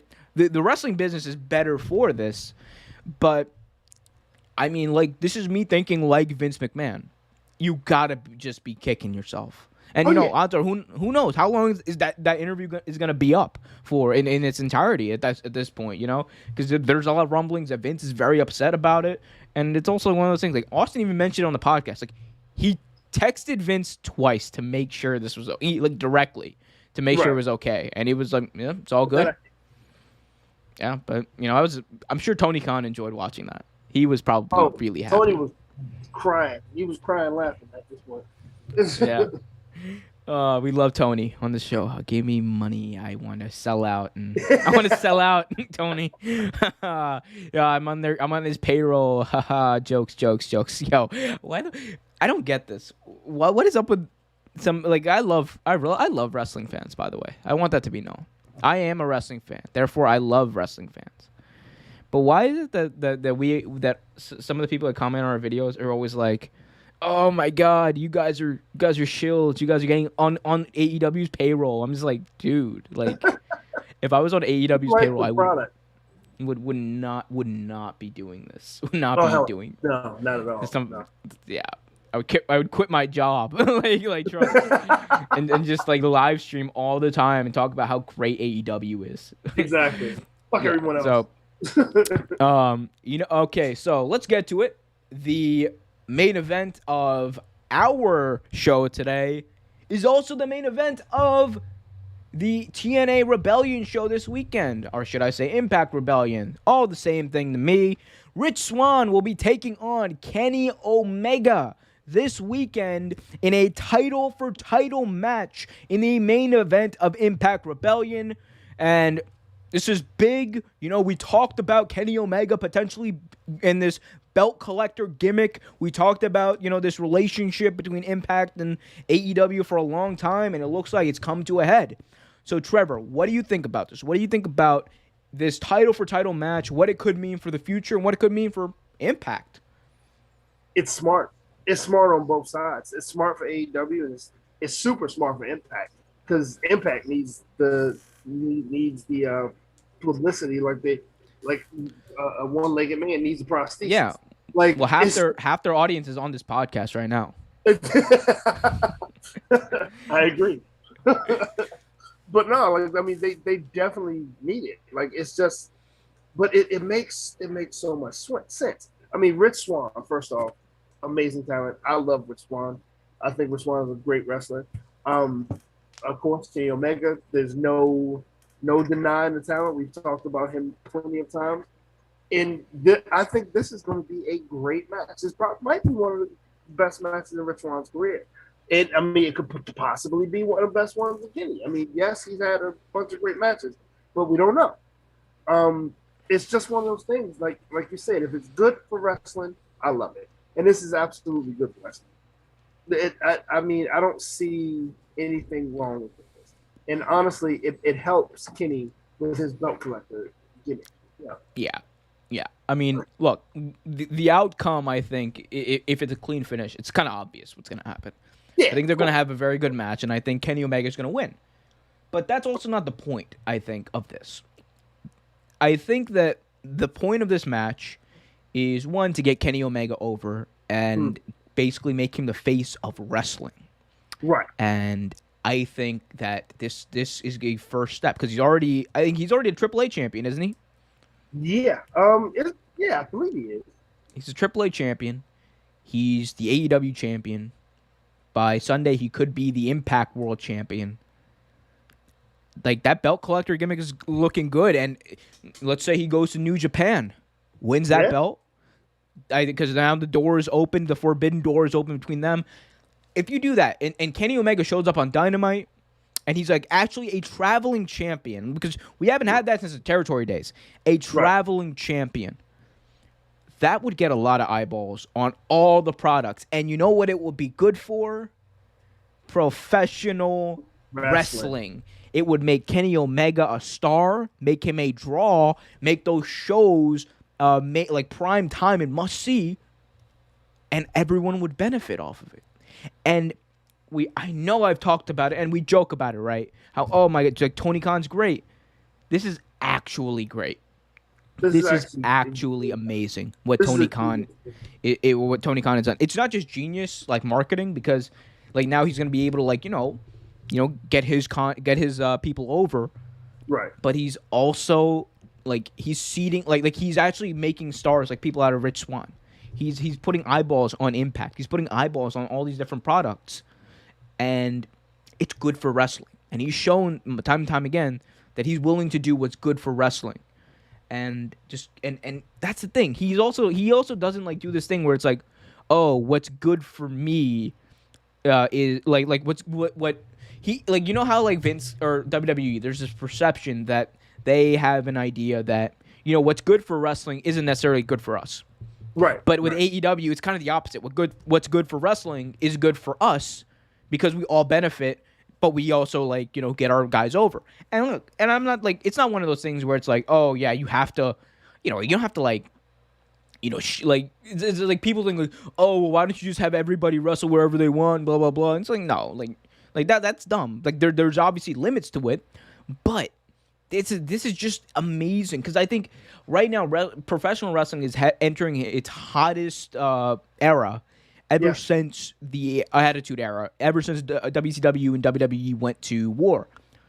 And this has the potential to really elevate everything to the next level. Like, I cannot tell you how many people are that I know ask me hey, so I heard something about wrestling. And, they ask me about it because they know I do this podcast. And they're like, yo, so I've been hearing a lot of stuff. I've been seeing a lot of stuff. Like, what's up? There's interest, even amongst casual people, about wrestling. And that's good because that means there's going to be more fans down the line. And I'm just excited. I'm excited for Kenny Omega. I'm excited for AEW. I'm excited for Impact because this is the most exciting thing that's ever happened in Impact Wrestling. Yeah. Actually, there was Big Quiche making his debut. Oh shit! Just running through the roster. He stayed for 3 weeks, ran through the roster, and then left. Said fuck it all. He's just, I'm not doing this. I'm not doing this, brother. I did it. Like you said though, I mean the gimmick with Kenny Omega being the best pro wrestler in the world. You hear him say it all the time. Every promo. If that's the case, he almost has to win. You know what I mean? He has to win. This makes sense for him to win, and build on that best pro wrestler moniker. It makes perfect sense. Yeah, and he got Mauro Ranallo on the call. You got Rich Swann, who we all knew was a star. By the way, grew up same neighborhood as me back in the day when we were younger. Yeah. So, did you ever meet him? Did you know him? I have family who knows him, but we'll talk about that. But Swann is so Swann can work, and he hasn't been highlighted obviously as much as we would like him to be, but he's great, and he's champion of Impact. So He's gonna put him over, gonna put the belts over too. Because Kenny, here's the thing, we talk about how do you make a belt mean something. And this is a very important conversation, right? Because in WWE, it's kind of just oh, well, goddamn it, pal. United States title. Put it on him. It's whatever, right? No one... Vince even said, oh, no one cares who the U.S. champion is, right? So it's one of those things, where it's the championship doesn't mean anything. So how do you make a title mean something? Someone like Kenny Omega, right, who is already a champion, wants the belt. It's not... It's one of these... It's weird because... Wrestling is simple, guys. It doesn't always have to be personal. It's you have that thing right there. By Kenny Omega saying that you have that belt right there, that means that you are the best in your realm in wrestling. I want that belt because not only do I want to be the best in my realm, in my company, I want to be the best in your company. So what do people think? Damn, he wants that belt. That's why he's not driven by his feud with Rich Swann. He's driven by this desire for the belt, for that title that signifies that he is the best. That's how you get a title over. That's how you make people care about the Impact World Championship. And Rich Swann going to all lengths, any lengths to defend it, putting his body through whatever to defend his title, is gonna mean even more. And the same, you can make the same argument with Rich Swann and the AEW championship. You can make the same argument with anything. But when you just put people together, right? When Sheamus goes up to Adam Pearce and just like, oh fella, I want a match at WrestleMania. And he's just like, okay, you're gonna face Matt Riddle for the U.S. title. And Sheamus just like, okay, fella. Dude, Sheamus doesn't want the belt. He's not excited. He's not excited. No one. When was the last time you saw anyone excited to be in a United States Championship match? The United States belt actually used to mean something, just like the Intercontinental belt. And again, we've had this discussion, but it's nothing now. It's just a piece of tin. It doesn't mean anything. And like you said, like to make a title mean something is kind of unheard of in WWE. Like it's a breath of fresh air to see AEW and Impact actually do that now. Like, I mean, shit, you see it on NXT too. NXT, the belts mean something, but it's a lost art. Yeah, it's a lost art, and also, Trevor, it's like you said, it's sad, but it's also just indicative of like you don't know how to build basic storylines. You don't know how to build like sports, like dude, it's sports entertainment, right? Okay, so be sports entertainment. Don't just be like bootleg SNL. It's like you have to have some sort of like sports aspect to it. There has to be like at some point someone has to say, I want to compete for a prize.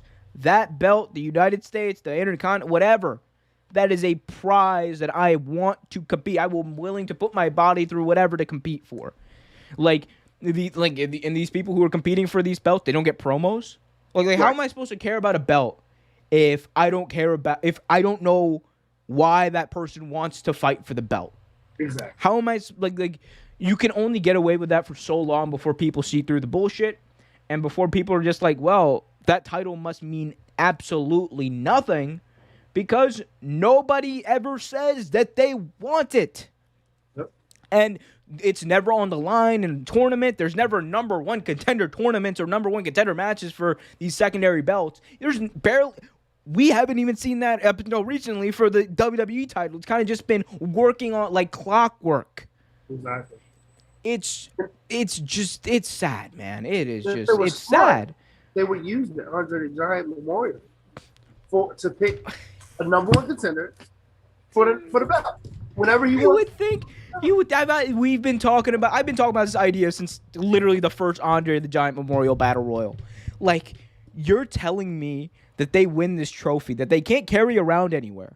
Right. They can't carry it around from city to city. So to say, I am the Andre the Giant Memorial Battle Royal Championship, whatever, right? They can't do that. And I'm just supposed to be like, oh yeah, the Andre the Giant Memorial Battle Royal, he won it. What does that mean? Oh, he's spotlighted for WrestleMania.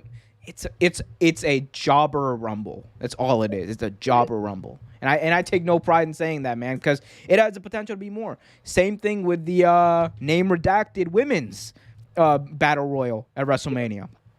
Has the potential to be great, but it isn't because it doesn't mean anything. There's nothing on the line. Dude, how many times on this show have I emphasized something needs to be on the line for people to care? Like, come on. It's just I don't know whether it's watching Raw last night or what, but I'm just so sick of the ineptitude, dude. Like, I'm watching this shtick and I'm just like, this is supposed to be entertainment. How do 3 million people a week get through this? Yeah. There are 3 million people who put themselves through it. Are they feeling like, are they just doing it because they have a podcast they do the day after? Maybe, but there are people that defend Raw to the death. Oh, I know those people. Look. I'm not saying they're crazy, but I'm not saying they're crazy. But look. It's just. It's not my cup of tea. And I just don't see from any perspective how what happens on Raw can be entertaining. Even if I was like 10 years old, I don't even think I would watch that. No. Yeah, I would if the wrestling product was when I was like 10, when I first got into wrestling. I was actually younger than that. I was like 6 when I got into wrestling, maybe 5. Yeah, but I was age, maybe younger. I was a widow baby, but we laughed. yeah. So if I was like the age I was when I got into wrestling, and watching what was going on now, I would just be like, why are they talking and not fighting? Like, that's literally me watching Raw. Why are they talking and not fighting? And when they're fighting, why are they just holding each other's heads? Like, why are they? It's endless headlocks on Raw, dude. All they do is headlocks. It's infuriating. They make so much money. They make too much money, man. They make too much damn money to not be able to put on a television show. They've been doing this for 25 years, dog. They've been doing this for 25 years. They need to get fucking better. Like, we have completely got off topic, though. Rich Swann, future Hall of Famer. But yeah, I'm actually excited for Rebellion. I'll probably check it out. Yeah. How much is that? I have no idea. I'm check that. We'll see. We might be able to go in on that, or watch it another way. We'll talk about that. Nani. But yeah. So Trevor, let's see. Anything else you want to talk about in wrestling? Anything? Okay, let's end on a happy note. What are you most excited for in wrestling today? So I'm actually interested to see I'm gonna actually check NXT out after we're done with this. I'm actually interested to see what they do with Dexter Lumis. Now that he has the belt. Wait, wasn't that the Dexter guy from Impact? I'm sorry, he doesn't have the belt. I'm sorry, Dexter Lumis does not have the belt yet. Okay. What's his name has the belt? Who fought Finn Balor? What's his name? I get them really confused, but they look the same. But yeah, Dexter Lumis has apparently a little love affair with one of the members of the Way. So Samuel Shaw. He was Samuel Shaw at Impact. He was. Yo, he was a joke. Oh, do they still have him doing the same gimmick where he's just like weird and obsessed with women? Kind of, sort of, but actually, when they first introduced him, they looked like they were going to actually put him in good matches. But I don't know what they're doing with him right now. It's kind of a joke because actually Johnny Gargano is kind of a joke right now. So he's kind of connected to the little faction that Gargano has. It's kind of interesting. It's interesting. It's funny. Whatever. But what's his name? We have a new Cruiserweight belt champion. Oh, we do, yeah. So it's NXT's interesting, but I guess right now I'm excited to see what AEW keeps doing. I'm excited to see what happens after Rebellion. And I'm really, really curious what they're gonna do with Dark Order. Dude, I've been waiting for months to see. Because they have to turn heel eventually. They have to. They have to do something. Otherwise, the gimmick's gonna die eventually. Or it's gonna it's a poor choice of words on my part. Sorry, but you know what I mean. Eventually, the gimmick is gonna it's gonna fade away. It's gonna get stale. Yeah, that's a much better choice of words. I apologize for my terminology, but yeah, I can't wait for them to do something with Dark Order. And again, I still enjoy the stuff they do, with Brody Lee Jr. and stuff like that. I think that's cool. But again, it's also what's best for the gimmick, kind of. So we'll see what happens with that. You mentioned Dexter Lumis, man. Now you got me thinking about 2012 Impact. That was when they changed their slogan to from Cross the Line to Impact, where wrestling matters. Yeah. It Yeah. did. 2012, 2013 Impact was amazing because you had Samuel Shaw. Yeah. Yo, Mr. I Anderson. forgot all about him being an Impact. I really It was bad, bro. I'm gonna send you some videos. Samuel Shaw in Impact was just insane. There was another one. What'd he do? It was do you remember Bully Ray in Impact? And not the good Bully Ray. There were two Bully Rays. One was the Aces and Eights Bully Ray, right? So there was the Aces and Eights Bully Ray, which was good, which was like, "Do you know who I am?" kind of. And then there was like after Aces and Eights broke up, Bully Ray, which was like murderous Bully Ray. It's like when they had a funeral. They had a funeral for the Aces and Eights, and Bully Ray showed up to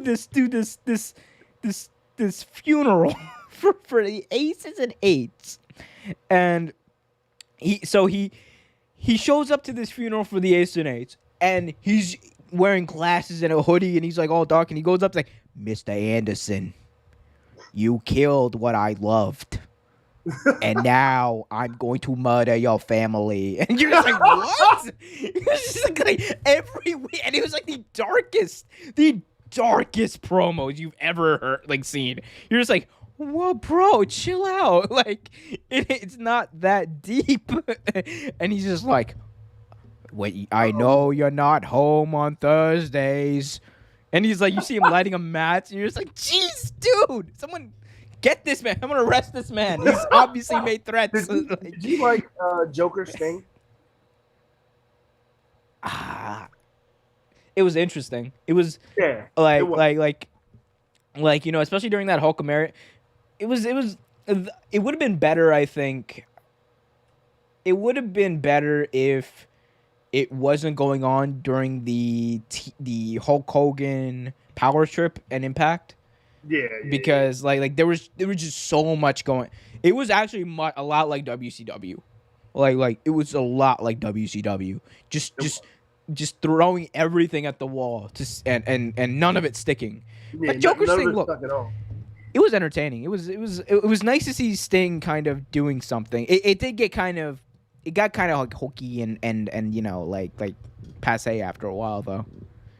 Yeah, it did. It definitely did. Yeah. Joker Sting. That's another one we got to review eventually. Just the era, dude. TNA. Just can we got to do like TNA. Every single Impact from 2012 to 2014. Are you all in? Yeah, I'll do it. I was really hoping you'd say no. I don't want to do that. Like I don't want that would, dude. They did 2 hours a week. Oh my god. Dude, we'll do like a Patreon watch along. Yeah, we'll do for one Impact. Right. I'll put a poll up or something. We'll do something like that. Just pick your favorite episode of Impact and we'll review it. First one to send me an email. How about that? Send me an email at realtakesportstalk@gmail.com or DM us or leave a comment somewhere. Whoever does that first and tells us which episode of Impact to watch, we will do it. Oh, and God help us. Keep sending the questions. Have some good ones today, man. We had some good ones. We got X-Pac in there. We got our boys, man. Dude, Braden Walker is over. Braden Walker is over in 2021, and I love it. Immortalized forever in professional wrestling. Anyway, exactly. We are also immortalized in professional wrestling for all time. Trevor, the barman, Sutton.